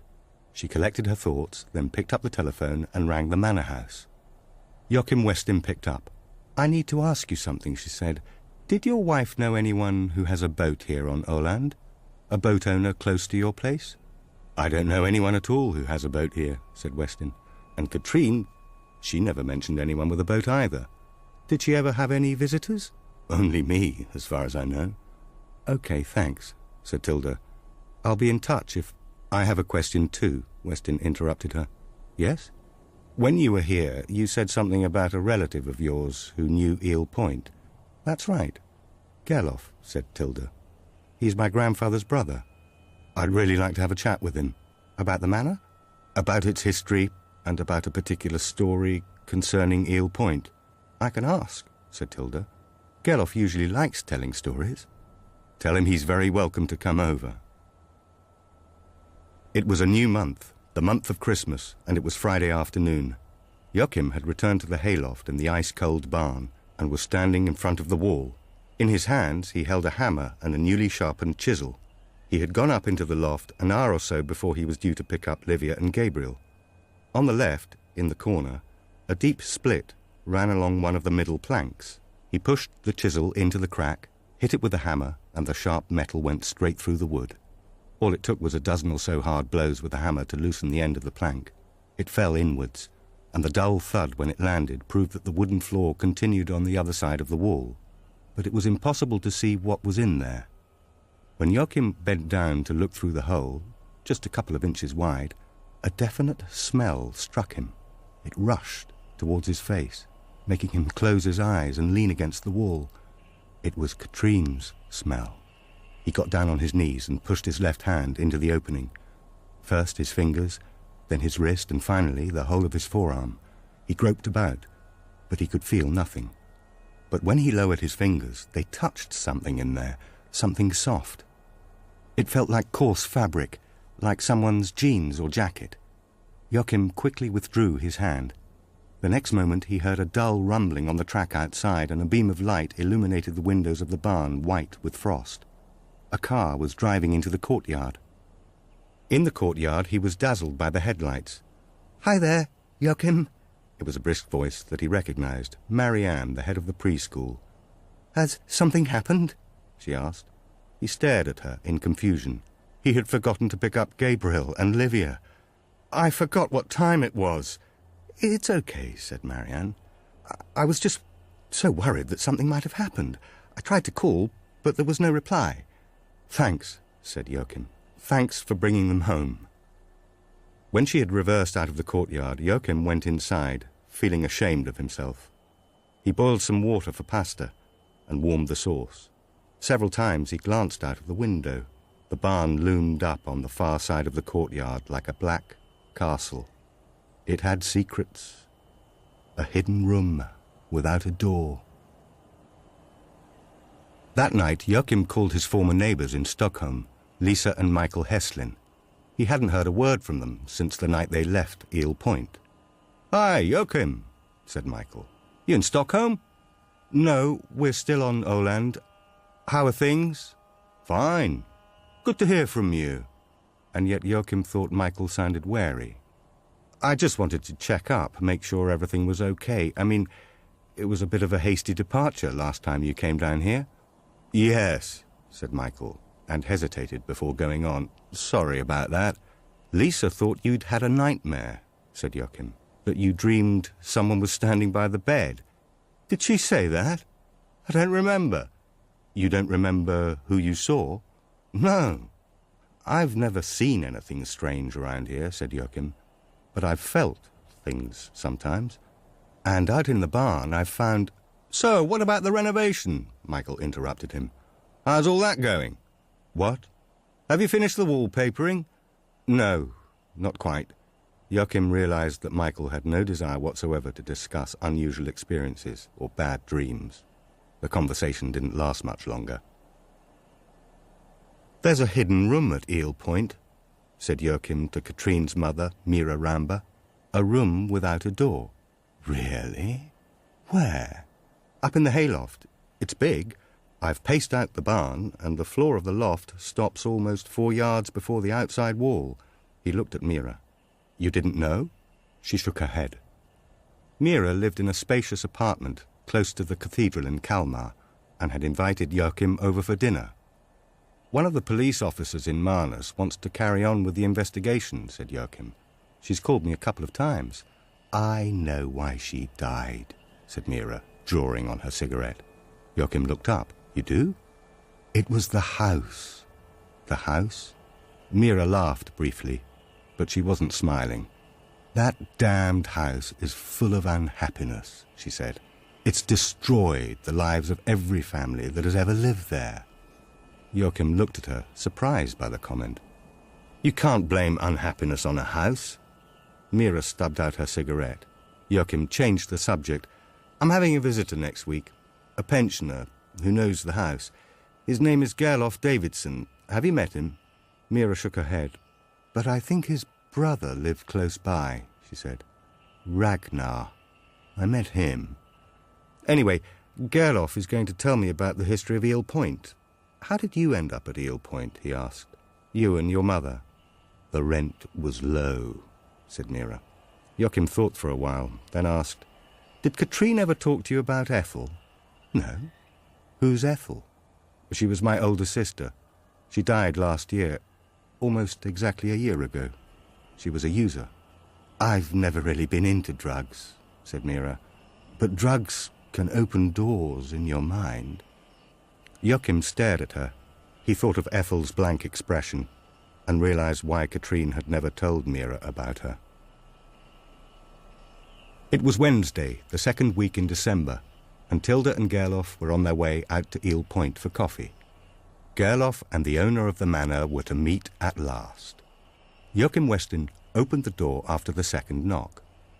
After a tour of the house, they sat down in the kitchen with a cup of coffee. Tilda said you wanted to hear some stories about the manor, said Gerlof. I'd like that, said Joakim, if there are any. Oh, there are, said Gerlof. But I suppose you mean ghost stories?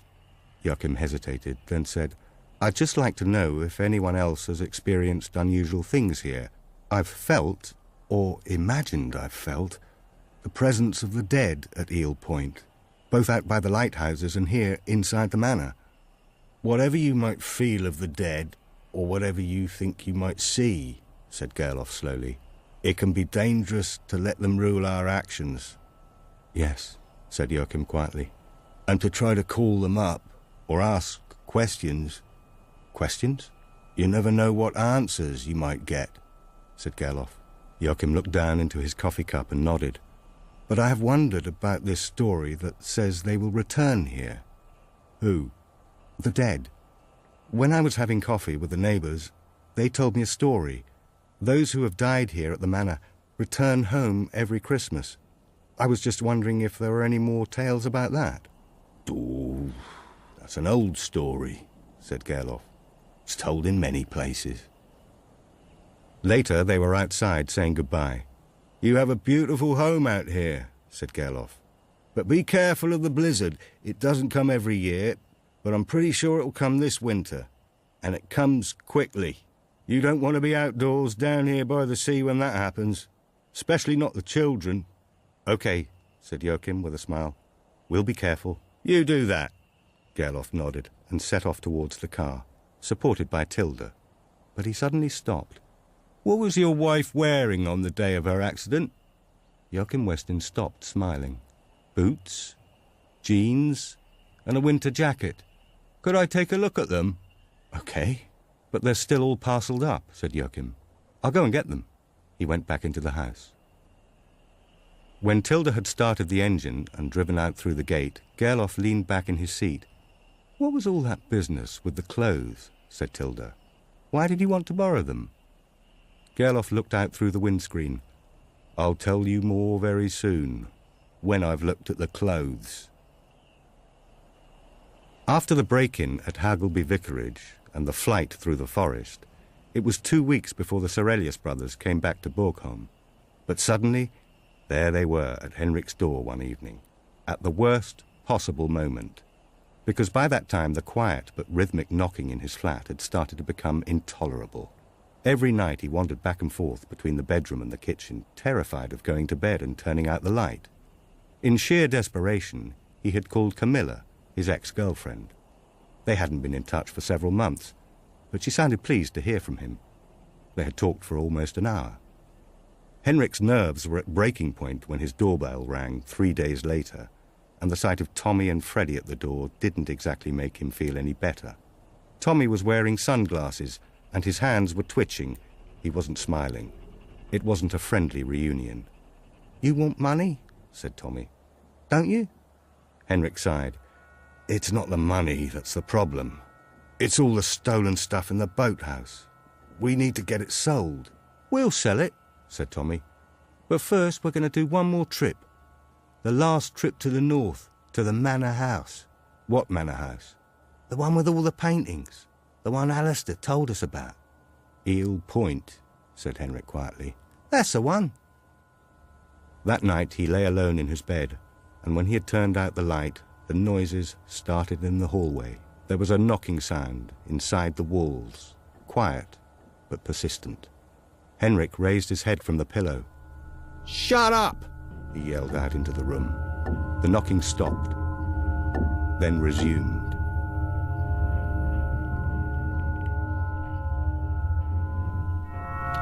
Just when Tilda had stopped thinking about Martin Alquist every morning and night, the telephone rang in her little kitchen. It was Martin. "I just wanted to see how you were." "Fine," she said eventually. "Do you fancy having a visitor?" "No." It isn't Martin who's ringing, she thought. It's his hormones. He just wants a change from his wife again. The worst of it was that she still wanted him to come over, preferably that very night. It was sick. Tilda worked long hours. In the evenings, she got into her own little Ford and drove around getting to know Öland.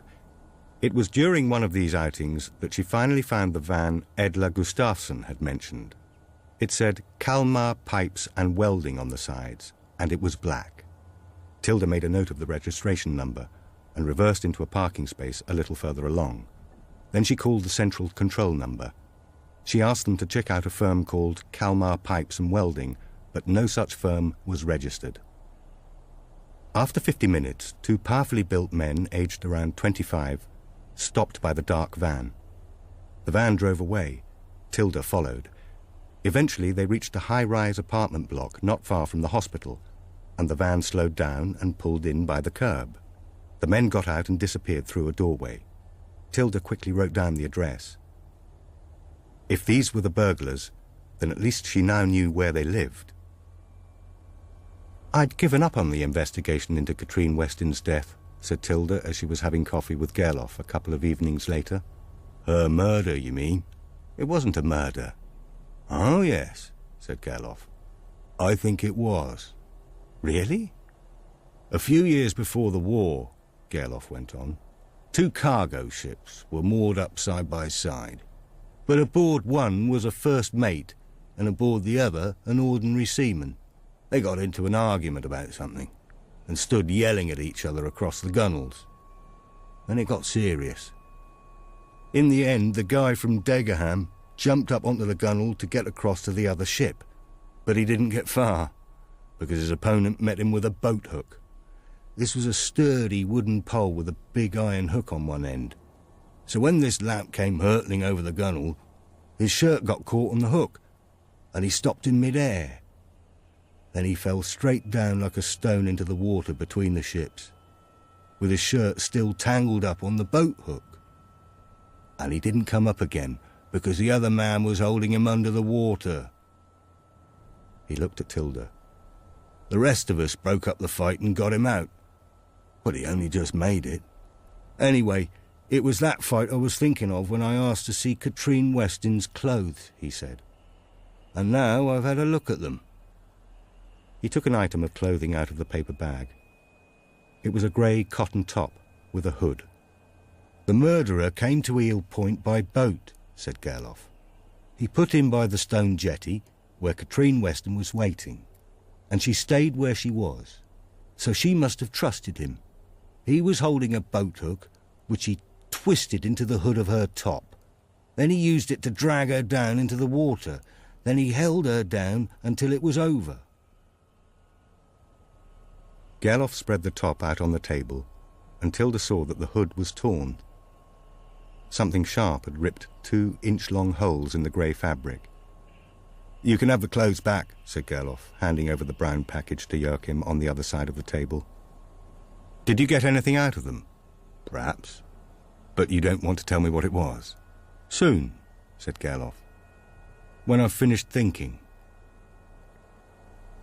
Joakim had never visited an old people's home, but he was sitting here now, drinking coffee in silence in Gerloff Davidson's. "I have to pick up my children in an hour," he said. "Can we talk for a while?" "Of course," said Gerloff. For a long time, Joakim had wanted to talk to someone about what had happened in the autumn, someone who knew Eel Point. "I never asked you when you came out to the house, but do you believe in ghosts?" Gerloff shook his head. "I neither believe nor don't believe," he said. Joakim shifted in his seat and looked down at the parcel of clothes. "I'm worried about my daughter, Livia," he said. "She's 6 years old, and she talks in her sleep. She always has done, but since my wife died, she's started to dream about her." "Is that so strange?" said Gerloff. "I dream about my late wife sometimes, and she's been dead for many years." "Yes, But it's the same dream, over and over again. Livia dreams that her mother comes to Eel Point, but can't get into the house. Gerloff listened in silence. And sometimes she dreams about Ethel too, Joakim went on. That's what worries me most. Who's Ethel? Asked Gerloff. She was my sister. She was 3 years older than me. Joakim sighed. That's my own ghost story. Sort of. Tell me about her, said Gerloff quietly. Joakim nodded wearily. Ethel was a drug addict, he said. There was always an empty chair at the table. Ethel would be in the city centre looking for drugs. For her, that was just everyday life. My father used to go out looking in the evenings before he got too sick. I did too. On the streets, in the squares, in the underground stations, and the emergency psychiatric wards. We soon learned where she might be. 2 years ago, Ethel had been in rehab that winter, and it had gone well. She had been clean for almost 3 months. So we let her stay in our guest room. She used to play a lot with Livia in the evenings. They got on really well. One evening in March, Katrine and I went to see a film, he went on. When we got back to the house, there was only Gabriel, sleeping in his cot. Ethel had gone, and she had taken 2 things with her, my mobile phone and Livia. I found Ethel in the end, he said, looking at Gerloff. She was lying in the dark graveyard at Clara Church. She had curled up next to a tomb and passed out. Livia was sitting beside her in thin clothes, ice-cold and apathetic. I called an ambulance and made sure Ethel went into detox again. Then I drove home to Broma with Livia. He fell silent. Katrine made me choose after that, and I chose my family. You made the right choice, said Gerloff. And that night I told Ethel not to come near our house any more, but she did. We didn't let her in, but in the evenings she would stand at our gate, just stand there, yelling. Katrine started to wish that Ethel would die.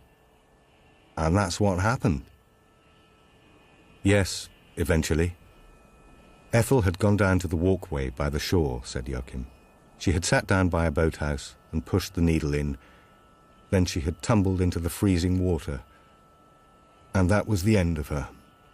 Gerloff sat in silence, apparently lost in thought. What did Ethel want? He said. Why did she keep on coming to your house? Was it just to get money for drugs? Joakim pulled on his jacket without answering. Not just that, he said eventually.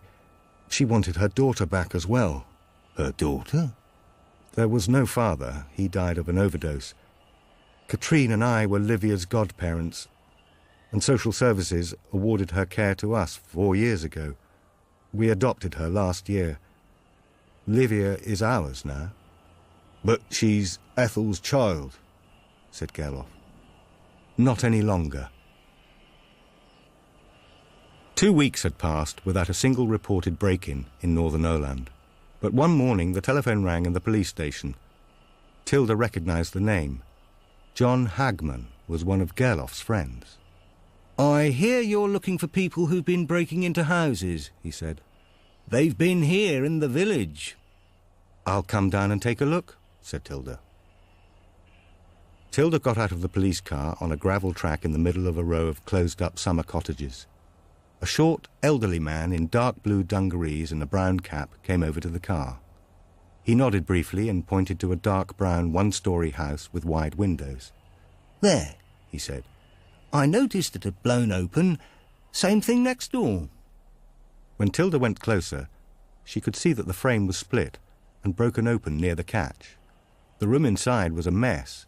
The traces left by the burglars were clearly visible. Any unusual traffic in the area?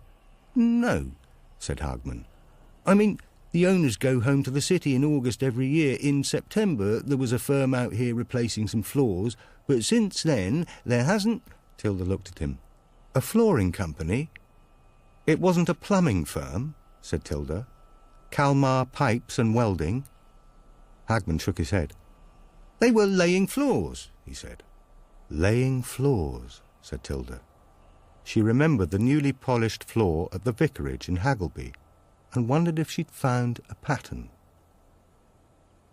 When Tilda got back to the station, she called a dozen or so owners of cottages on Öland or in the Kalmar area who had reported break-ins during the autumn. 4 of the owners had had floors sanded or replaced in their summer cottages earlier in the year. They had used a local firm. Tilda called the owner of Manus Fine Flooring to find out the names of the men who had been working in northern Öland. He gave her 2, Niklas Lindell, Henrik Jansson. Tilda was able to establish that of the 22 house owners who had had work done on their floors, 7 had reported break-ins over the past 3 months. Niklas Lindell had worked in 2 of the houses, but Henrik Jansson had worked in all of them. The silence was broken by the telephone. "Hi, Tilda. How are you?" said Martin. "Fine," she said. "But I don't have time right now. I'm in the middle of something important. But Tilda, bye." She put down the phone. It felt like a liberation. The strong wind died away before dawn, and when the sun rose next morning, Joakim saw that a thin layer of snow was still covering everything. Down on the shore, the waves had hurled ice up to form wide banks. Joakim peered towards the horizon, but the line between sea and sky had disappeared in dazzling mist. The telephone rang after breakfast. It was Tilda Davidson. "Joakim, you said before that your wife didn't have any visitors at the house, but I heard you had someone laying floors," said Tilda. Now Joakim remembered. "Yes," he said, "but it was before I moved here." "Did you ever meet him?" asked Tilda. "No, but Katrine did. One more thing. Have you had any uninvited guests during the autumn?" "Uninvited?" said Joakim, his thoughts immediately turning to Ethel. "Anyone trying to break in, I mean," said Tilda. "No, we haven't had anything like that." Tilda had brought a bottle with her as a present. "It's fun to talk, isn't it? I've found out so much about grandfather." Gerloff seemed hesitant. "But I haven't told you about the most important part yet. Ragnar taught me a great deal about the weather and the winds and fishing and sailing when I was a kid. But when I got a little older, I realized I couldn't trust him. I realized that my brother was dishonest. Ragnar was a thief," he went on.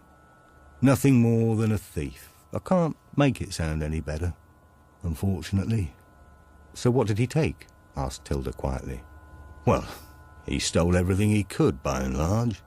He always kept an eye open for something that was left unlocked or unwatched.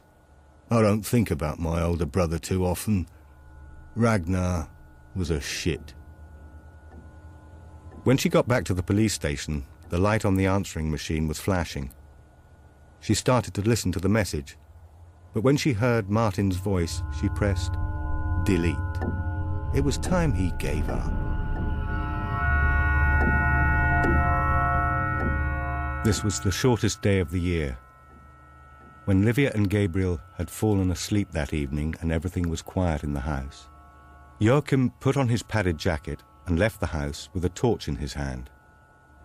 He was going to visit the barn. He took a walk round the ground floor first. Someone had swept the stone floor, not everywhere, but in a strip next to the walls. It could hardly be anyone other than Katrine who had swept in here. In the right-hand corner, on the gable wall, old fishing nets and thick ropes hung from a row of nails. Several of them reached right down to the floor, like a curtain. But behind the curtain, the wall appeared to sink inwards. Part of the wooden wall was missing, and when Joakim pushed the curtain of ropes, there was some kind of opening by the floor in the gable wall. It only reached up to Joakim's knees. He lay down on his belly and wriggled under. There was another wall in front of him. It must be the outside wall. The space between was only about 3 feet wide. A couple of yards away, an old wooden ladder led straight up into the darkness. He started to climb. Eventually, he heaved himself up from the ladder. He had found the hidden room behind the hayloft. He stood up and swept the torch around in front of him. In its yellow glow, he saw benches, rows of benches. He was at one end of something that looked like an old wooden chapel. a little room set out with 4 benches and a narrow aisle alongside them. In the glow of the torch, he could see letters lying on them, and dried-up bunches of flowers, and a pair of children's white shoes, possessions, mementos, a folded cloth bundle, a pale blue tattered denim jacket, which Joakim thought he had seen before. He knew whose jacket it was. It was his sister Ethel's. Henrik knew the police were looking for him. He needed to get rid of the evidence. As usual, there was nobody around by the boathouse. The idea of hiding some of the stolen goods came to him as he stood inside the boathouse looking at everything they had collected during the autumn. Henrik had no real idea what was there, and he was sure the brothers hadn't either. His boat wasn't registered anywhere. There was no way the police could know he had it. Once he had taken it to the industrial estate outside Borgholm, he could drive out there and pick up the stolen goods whenever he wanted. Henrik decided to go for it. Eventually, he had carried over a dozen or so items and hidden them between the seats in the boat.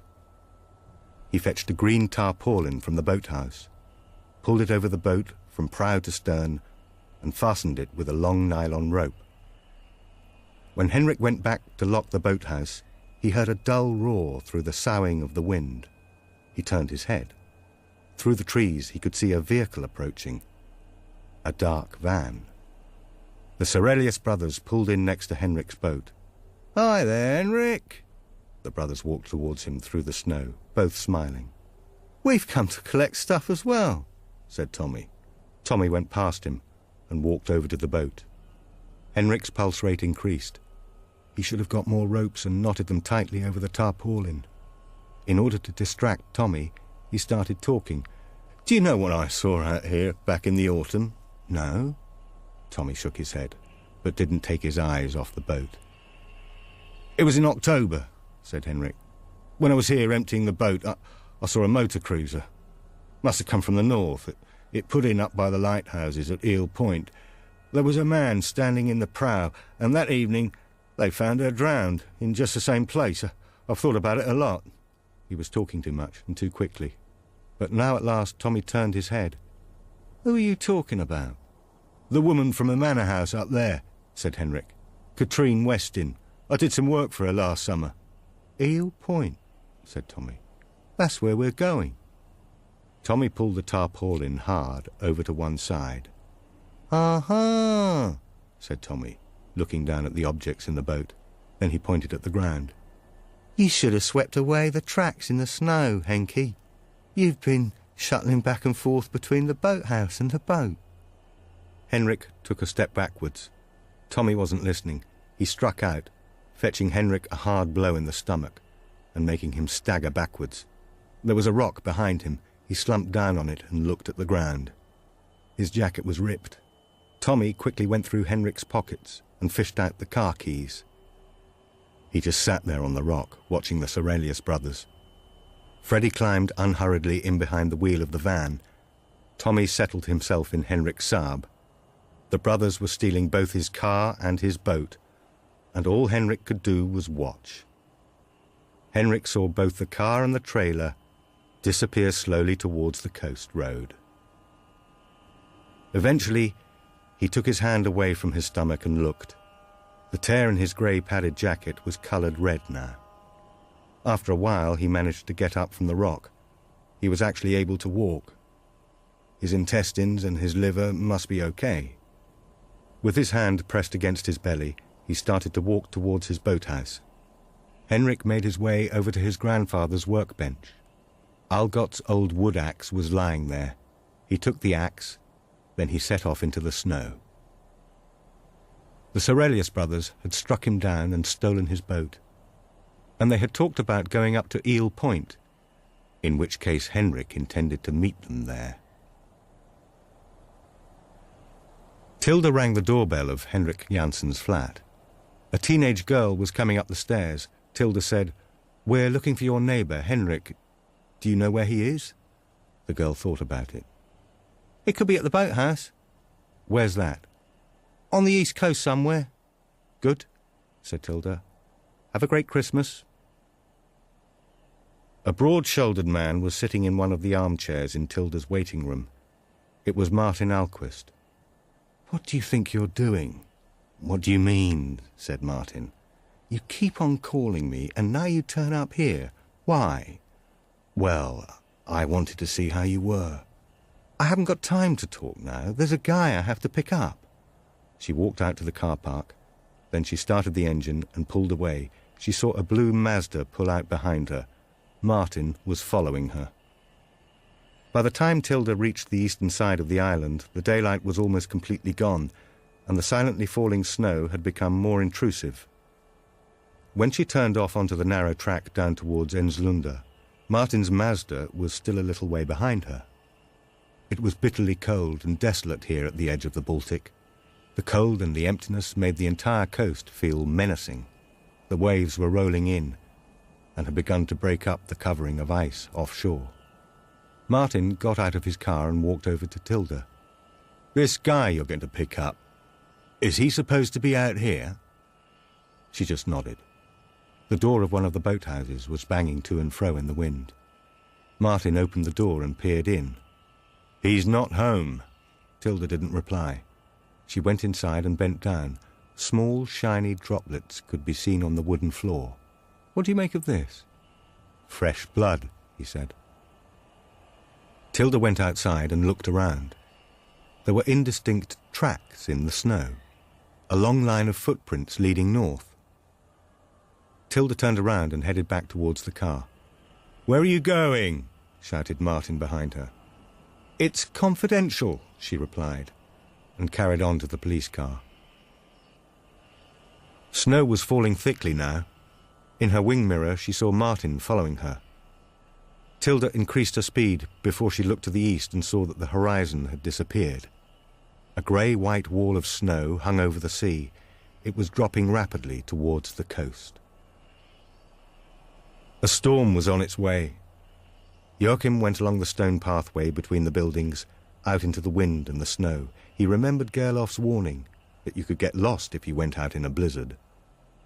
Joakim walked into the barn, and it felt as if the wind were pushing at his back, as if it wanted to come with him, but he slammed the door shut. Inside the false wall, he stood up and switched on the torch. He could see the ladder leading up into the darkness. Joakim listened, but everything was still silent in the barn. He could stand here or start climbing. He hesitated. Just for a moment, he considered the fact that a storm was coming and Livy and Gabriel were alone in the house. Then he lifted his right foot and placed it on the bottom rung. Joakim's mouth was dry and his heart was pounding, but he was more expectant than afraid. He didn't want to be anywhere else but where he was now. Katrine was close. He could feel it. The wind along the coast had increased to storm force. The gusts shook the car, and Tilda clutched the wheel tightly. Blizzard, she thought. The road in front of the car disappeared completely. Tilda turned the wheel as the road curved, but not enough. Suddenly, the front wheel sank down into the snow. The police car stopped with a violent bang. A second later, she felt an even bigger bang. Martin's car had driven into hers. In the rear-view mirror, she saw Martin open his car door and step out into the snow. Tilda opened her door as well. "You were too close," she said through the wind. "You slammed the brakes on," he shouted back. She shook her head. "Nobody asked you to follow me, Martin." "Well, you've got a radio car," he said. "Call the breakdown truck." Martin got back in the Mazda, and Tilda struggled back to the warmth and quiet of the police car. Once inside, she used the radio to call Borgholm. "What's the situation?" asked Tilda. "Chaos. More or less complete chaos. Where are you?" "By Ofamosen, on the eastern coast," said Tilda. "I'm stuck." "Do you need help? The snowplows are only working on the main roads." "I'll be fine. If it gets colder, I'll just make my way to the nearest house." "Understood. Good luck." Martin wound down the window as he reached his car. "Is someone coming?" She shook her head and shouted back. "We can't stay here." "What?" Tilda pointed eastwards. "There's a house! Down there!" A few seconds later, he got out of the car. Tilda led the way towards Eel Point, with Martin a few steps behind her. Henrik Jansson was fighting his way through the blinding snow. He hung on to the axe. He had to rest after every other step. The wind had increased in strength yet again, although Henrik had thought that that was impossible. He stopped and closed his eyes. Was death warm or cold? Somewhere in his head were the Sorelius brothers with their broad smiles. That got him moving again. A room for the dead, with its own church benches. Ethel's jacket had been lying there neatly folded among all the other old mementos. It was Katrine who had put it there. She must have found the room during the autumn without telling Joakim. His wife had kept secrets from him. Joakim stood in the barn listening to the wind roaring over the huge roof. He shone the torch on the denim jacket lying there, neatly folded.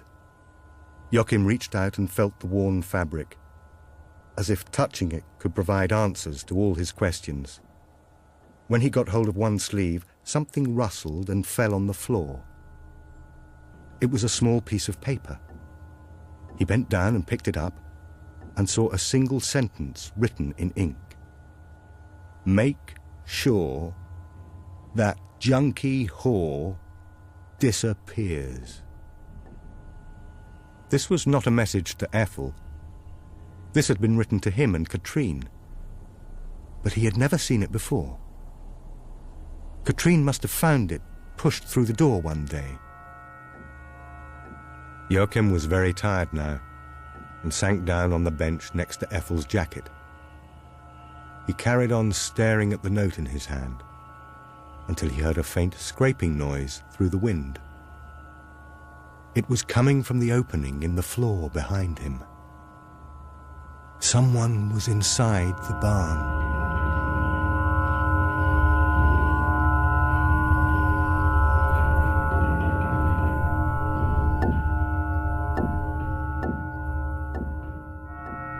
Henrik woke up to find his dead grandfather standing over him like a shadow in the whirling, powdery snow.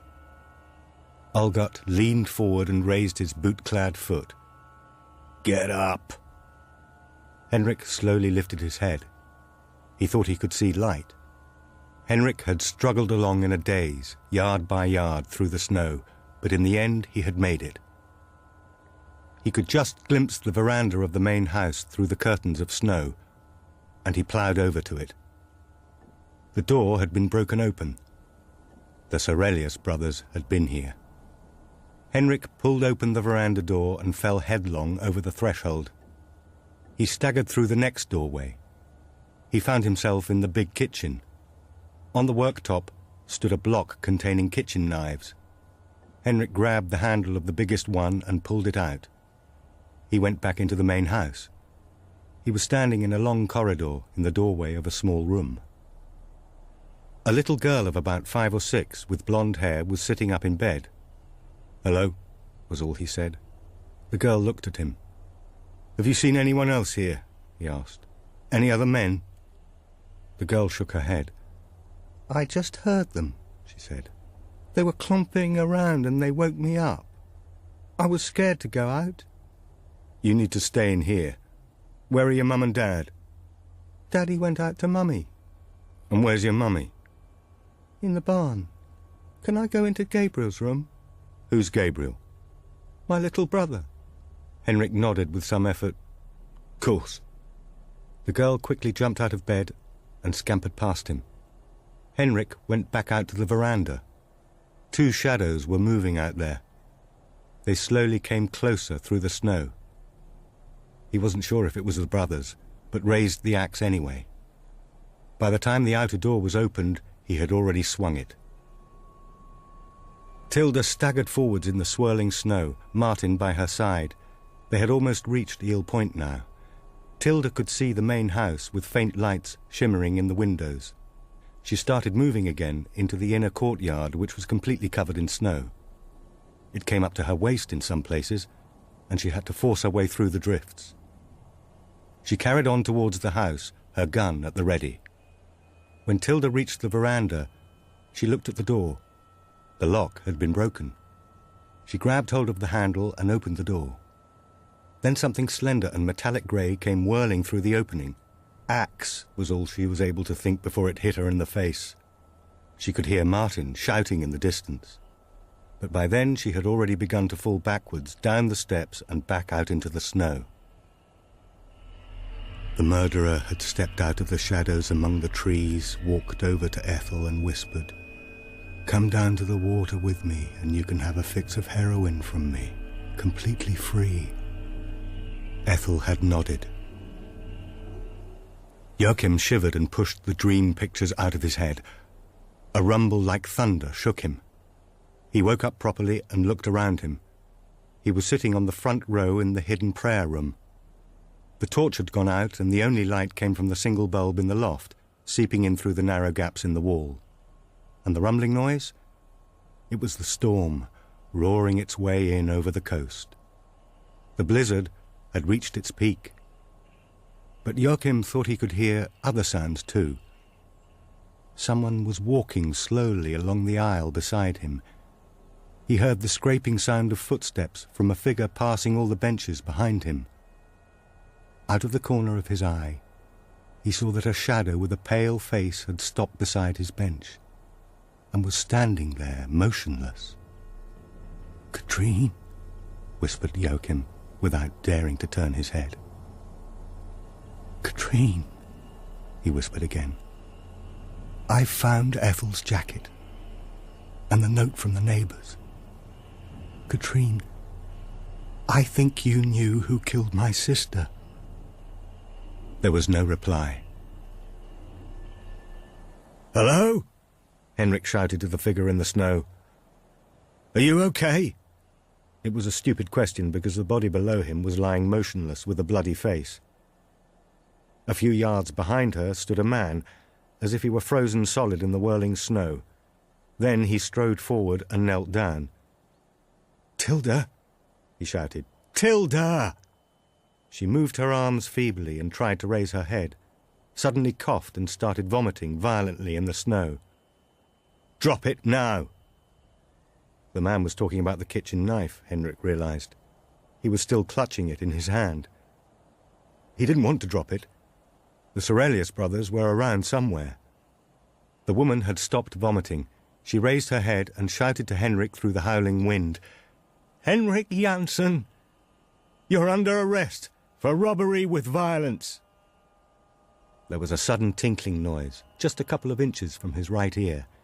Henrik turned his head and saw that a black, uneven hole had appeared in one of the small panes of glass in the veranda windows.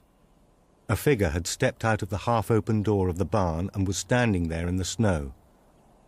In the glow from the outside light, Henrik could see that the figure was holding a slender stick in its hands.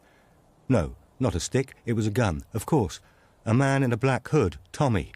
The gun in his hands jerked, once, twice. The face of the man in front of Henrik contorted suddenly, and he went down.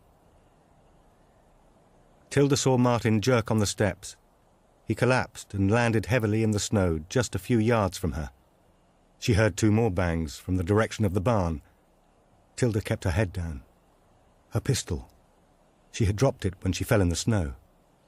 She began to feel around with her hands. A figure was moving through the snow. He had a black hood over his head and a gun in his hands. When he realized that Tilda had seen him, he shouted something into the wind. She didn't answer.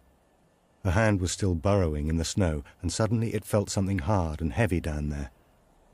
At first the object just slid away, but then she managed to get hold of it. She pulled the gun out of the snow and aimed in the direction of the barn. "Police!" she yelled. The masked man said something in reply, but the wind ripped his words to shreds. "Abba, Baba," it sounded like. "Stand still and drop the gun!" The man stopped, but didn't drop his gun.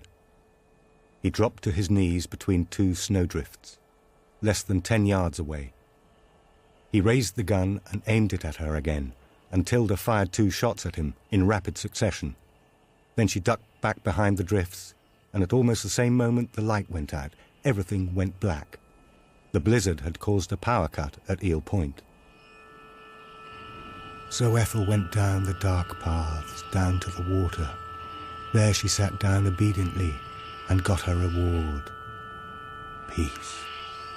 The murderer waited patiently until Ethel's head was drooping, then went over and gave the unresisting body a hard shove, straight down into the winter water. Joakim was still sitting slumped on the bench, motionless. The storm continued to howl over the roof. "Katrine," he whispered, but she was no longer with him. "Katrine." She was gone. Then suddenly he heard something more than the wind through the cracks in the barn, someone shouting, a volley of shots somewhere down below the hayloft. The pale light that had been seeping through the wall from the bulb in the loft suddenly went out. The electricity had gone, Joakim realized. After several minutes, a flickering light began to glow somewhere in the barn, a pale yellow glow that rapidly increased in strength. Tilda got up slowly on unsteady legs. Martin was lying motionless a couple of yards away. His lifeless body was already well on the way to being covered with snow. She couldn't see the man who had shot at her. She moved quickly up the steps to the house. Inside the veranda was a dark figure, half lying on the rag rug just inside the door. "Are you hurt, Henrik?" she asked. "I've been stabbed." "Henrik? Who shot Martin?" "There are 2 of them," he said. "Tommy and Freddie. They've got a hunting rifle, an old Mauser." Tilda turned and jumped down from the steps, crouching between the drifts. She began to move through the snow over towards the barn. The broad doorway gaped like the opening of a cave. She peered inside, pitch black. The electricity was still off. With her pistol at the ready, she moved inside onto the earth floor. Suddenly she heard a faint tinkling sound. A second or so later it grew a little lighter around her, a flickering, dancing glow. A fire was burning next to the steep wooden staircase a few yards away, leading up to the hayloft. A man was standing on the far side of the fire. The man's gaze was fixed on the growing flames and his face was shiny. He looked excited. "Police!" she shouted. "Get down on the floor!" The man remained standing, his mouth open. "My brother's looking for a way out," he said. "Round the back." "Lie down." "Okay, okay." The man nodded and got down on his stomach with some effort. She quickly grabbed his wrists, pulled them back and slipped on the cuffs. She saw a shadow approaching out of the corner of her eye. She spun around. It was Joakim Westin. "Snow," he said. "We have to smother the fire." "Can you manage without me?"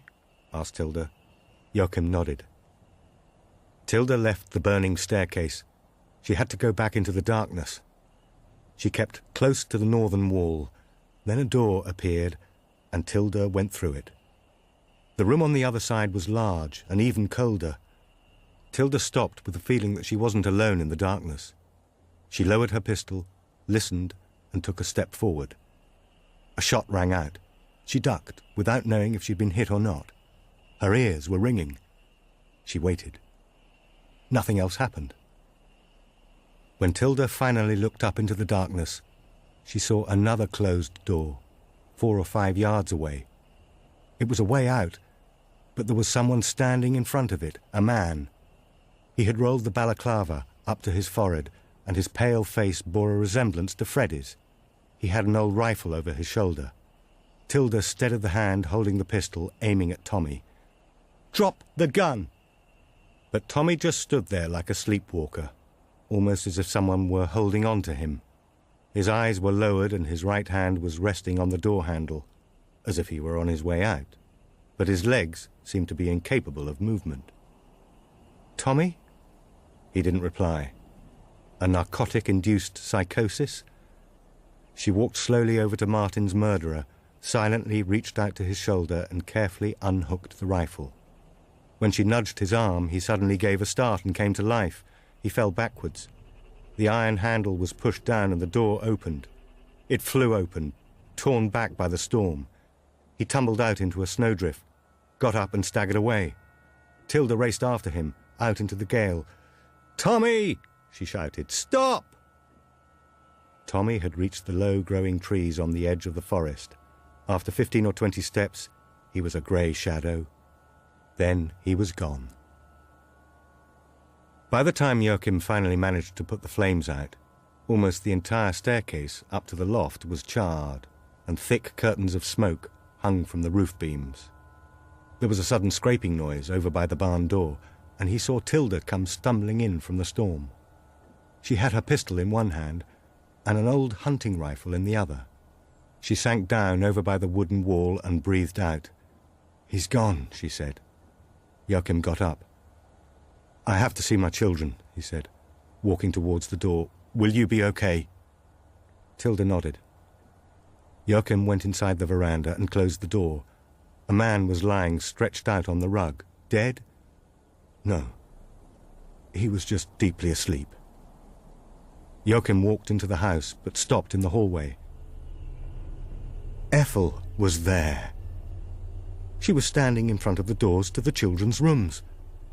She had come to collect her daughter. Ethel was going to take Livia away with her. Joakim didn't dare go up to her. He simply bent his head and closed his eyes. "Trust me," he thought. He opened his eyes and went on into the house. The corridor by the bedrooms was empty.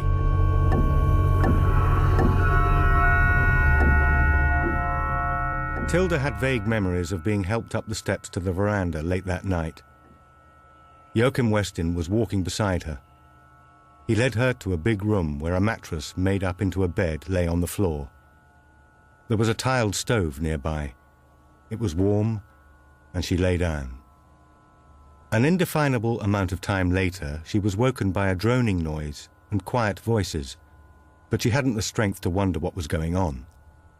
Then she heard Joakim's voice. "The cars can't get through, Tilda. They've borrowed an all-terrain carrier from the army." Soon after, the room was filled with voices and movement, and she was helped out of bed. She was lying in an army carrier. Someone beside her coughed. She recognized his clothes. "Henrik," she said. "What?" asked the man, turning his head towards her. "Henrik, have you done anything else I should know about? There was a death here on the point in the autumn," she went on. "A woman drowned. Some people heard a boat down by the point on the day she died. Was it your boat?" "Not mine," he said quietly. "But I did see it. I was standing by the landing stage the day she died. She had a visitor in a big white boat. It moored by the lighthouses, and someone was standing there. I think it was her." "We can talk about it later," she said. "I'm sure you'll be having plenty of interviews." Joakim lit fires in the tiled stoves at around 9, driving the cold out of the house. Then he woke the children. "Happy Christmas," he said. They'd fallen asleep with their clothes on in Gabriel's bed. That was how he had found them when he came in from the barn the previous night. Livia stretched. "Did you sleep well?" She nodded. "Mummy was here." "Here?" "She came in to see us while you were gone." Joakim looked at his daughter, then at his son. Gabriel nodded slowly. "What did Mummy say?" "She said you'd come soon," said Livia, looking at him. "But you didn't." Joakim woke Freddie, who was a quiet, calm young man without his brother. There hadn't been room for him in the carrier, so Freddie had stayed behind, handcuffed to one of the radiators in the hallway. "Still no sign of your brother," said Joakim. Freddie nodded wearily. Tilda had given Joakim the keys to the handcuffs, and he decided to show a little good faith and trust this Christmas. He released Freddie from the radiator. When the power came back at about 11, Freddie settled down in front of the television to watch Christmas programs. Livia and Gabriel sat down beside him. The telephone was working, and the first call came after lunch. Joakim answered and heard Gerlof Davidson's quiet voice. "So, now you know what a real blizzard is like." "Yes," said Joakim. "We certainly do." Are you and the children alone now? No, we still have one guest here. We did have several visitors, but they're all gone. It's been quite a difficult Christmas. I know, said Gerloff. Tilda called me this morning from the hospital. There was something else before I forget. I've recorded something for you. Recorded? It's a few ideas about what happened at Eel Point. You'll get it when they start delivering the post again. The police called to say they would be coming to collect the suspect from Eel Point if Joakim could just find them a piece of flat, open ground where a helicopter could land. He went out and cleared a square in the field behind the house. The helicopter swept in. 2 police officers climbed out. Freddie went along without making any kind of protest. "Are you all okay here now?" shouted one of the police officers. Joakim simply nodded. When the helicopter had vanished in the direction of the mainland, Joakim ploughed back through the snow over towards the road and the 2 snow-covered vehicles. He brushed away the snow from the sides of the larger of them, a van. Then he peered inside. Someone was sitting in there, motionless. It was a man, curled up as if he had desperately tried to preserve his warmth in the driver's seat. The key was in the ignition. The engine must have stopped sometime during the night, and the cold began to creep in. Joakim went back to the house to call the police and tell them the last burglar had been found. The wind stayed away and the sun carried on shining over Eel Point for the next few days. Pale sunlight filtered in through the cracks in the wall as Joakim pulled himself up into the prayer room. Everything was quiet. The letters and mementos still lay on the wooden benches, but no one was sitting there. He picked up Ethel's denim jacket, and suddenly his fingers felt a small, flat object sliding around inside the fabric. Joakim had placed the denim jacket in a plastic bag when Inspector Holmblad arrived 2 days after Christmas. "I've got a few things I'd really like to show you. Would you like to come in for a while?" Joakim led the inspector into the kitchen, where he had cleared the kitchen table. "There," he said. On the table lay the bag containing Ethel's denim jacket and the items he had found in the jacket. There was the hand-written note, and a small gold case that had been tucked inside the lining of the jacket. "What's this?" said Holmblad. "I'm not sure," said Joakim, "but I hope it's evidence." "Where are we going?" asked Livia as they drove away from Eel Point the day before New Year's Eve. "We're going to visit Mummy." 15 minutes later they pulled up at Marnus Church. At last they were standing in a row in front of Katrine's grave. The gravestone was covered in snow until Joakim bent down and quickly swept it clean so that the inscription could be seen. Joakim took a step backwards and stood between Livia and Gabriel. "This is where Mummy is," he said. The children stood motionless beside him. "Do you think it looks nice?" asked Joakim in the silence. It was Gabriel who reacted first. "I think Mummy will be cold," he said. Then he walked cautiously up to the grave in his father's footsteps and silently began to brush away all the snow. Gabriel seemed happy with the result. He rubbed his nose with his gloved hand and looked at his father. "Well done," said Joakim. "Shall we go back to the car?" Gabriel nodded. "I want to stay for a little while," said Livia, her gaze fixed on the headstone. Joakim took Gabriel by the hand and walked back to the main path. They waited there for Livia.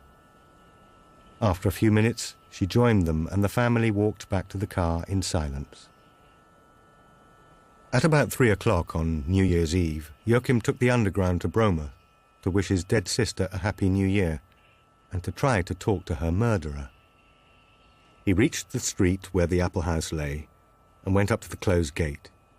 He gazed at his former home. The neighbouring house was the Heslins. He rang the doorbell. Lisa Heslin opened the door. "Come in, Joakim," she said, "and Happy New Year." "The same to you. Is Michael home?" "He's only gone with the boys to buy some fireworks." Joakim moved into the main room, which had a view of the bare trees and the ice on the bay down below the house. "Can I put your stereo on?" he said. "I've got something I'd like you to listen to." "Of course. Is it music?" Joakim went over and inserted the cassette. "No," he said. "It's just talking." When the cassette started, Gerlof Davidson's slightly grumpy voice came through. Right, let's see. I've been thinking a great deal about the death of your wife, Joakim.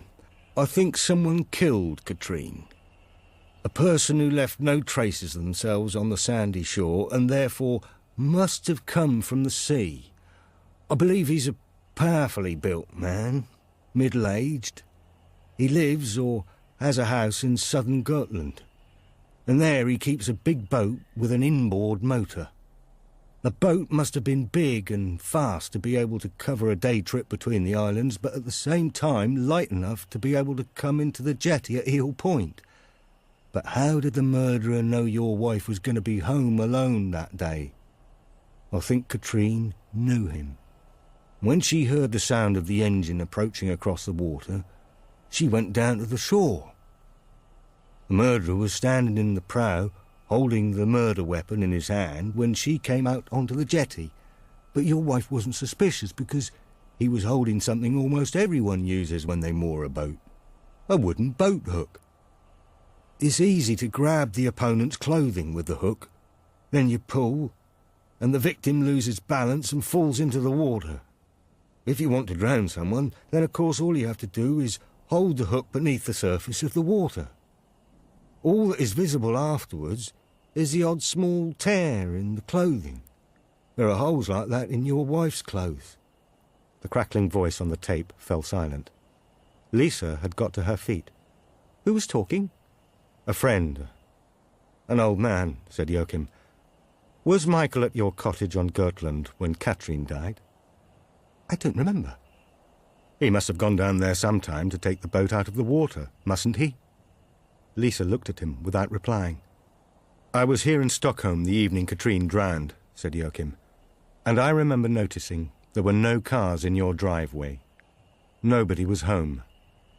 Lisa turned her back on him. "That's enough now, Joakim. I need to make a start." She went over to the front door, opened it, and looked at him. He left, and she quickly closed the door behind him. Joakim heard the lock click into place. He sighed and went out into the street, but stopped when he heard a faint noise carried on the air. It was the hum of a car engine. When it turned into the street, Joakim saw that it was Michael's car. Michael drove up to the garage. His two boys jumped out of the back seat and ran off towards the house, each clutching their own bag of firecrackers. "Joakim, you're back," said Michael, coming out into the street. "What did you dream about that night at Eel Point, Michael? You woke up screaming. Did you see ghosts?" "Sorry?" "You killed my wife," said Joakim. Michael was still smiling, as if he hadn't heard properly. "And the previous year you lured Ethel down to the water," Joakim went on. "You gave her a fix of heroin, then you pushed her into the water." Michael stopped smiling. "She was spoiling the idyll," said Joakim. "And perhaps junkies might give the neighbourhood a bad name, but I'm sure murder suspects are even worse. I think Katrine suspected something. She wanted answers. And you said you'd come over to the island to explain. You came over in your boat and met her down by the lighthouse with a boat hook." Michael walked straight past Joakim, as if he didn't exist. "There's proof," said Joakim. Michael kept on walking towards the gate. "Your business cards. Where did you keep them?" Michael stopped. Joakim moved closer and raised his voice. "Thieving is always a problem with users. They're always looking for something they can pick up. So when my sister went down to the water with you, she took the opportunity to steal something from you. Something valuable out of your jacket pocket." Joakim took a Polaroid photograph out of his pocket. It was a picture of a small object inside a clear plastic bag. A flat case, gold-coloured, with the words Heslin Financial Services engraved on the front. "Your case was hidden inside Ethel's jacket," he went on. "Is it made of gold? I'm sure my sister thought it was. Michael didn't reply. I've already given this to the police, Michael. I'm sure they'll be in touch. He stood there and watched Michael disappear up the path. His rapid footsteps gave him away. Joakim could imagine what the new year would be like for Michael, waiting for the police car to pull up. Happy New Year, Michael! Joakim shouted as Michael opened the front door and went inside. The door slammed shut. He was alone on the street again. He breathed out and lowered his eyes. He waited for a few seconds, then set off again, back to his little family, to celebrate New Year. Far away in the east, the first fireworks could be seen over Stockholm. The rockets drew narrow white lines against the night sky before they burst into a shower of light, then went out, like ghostly lighthouses.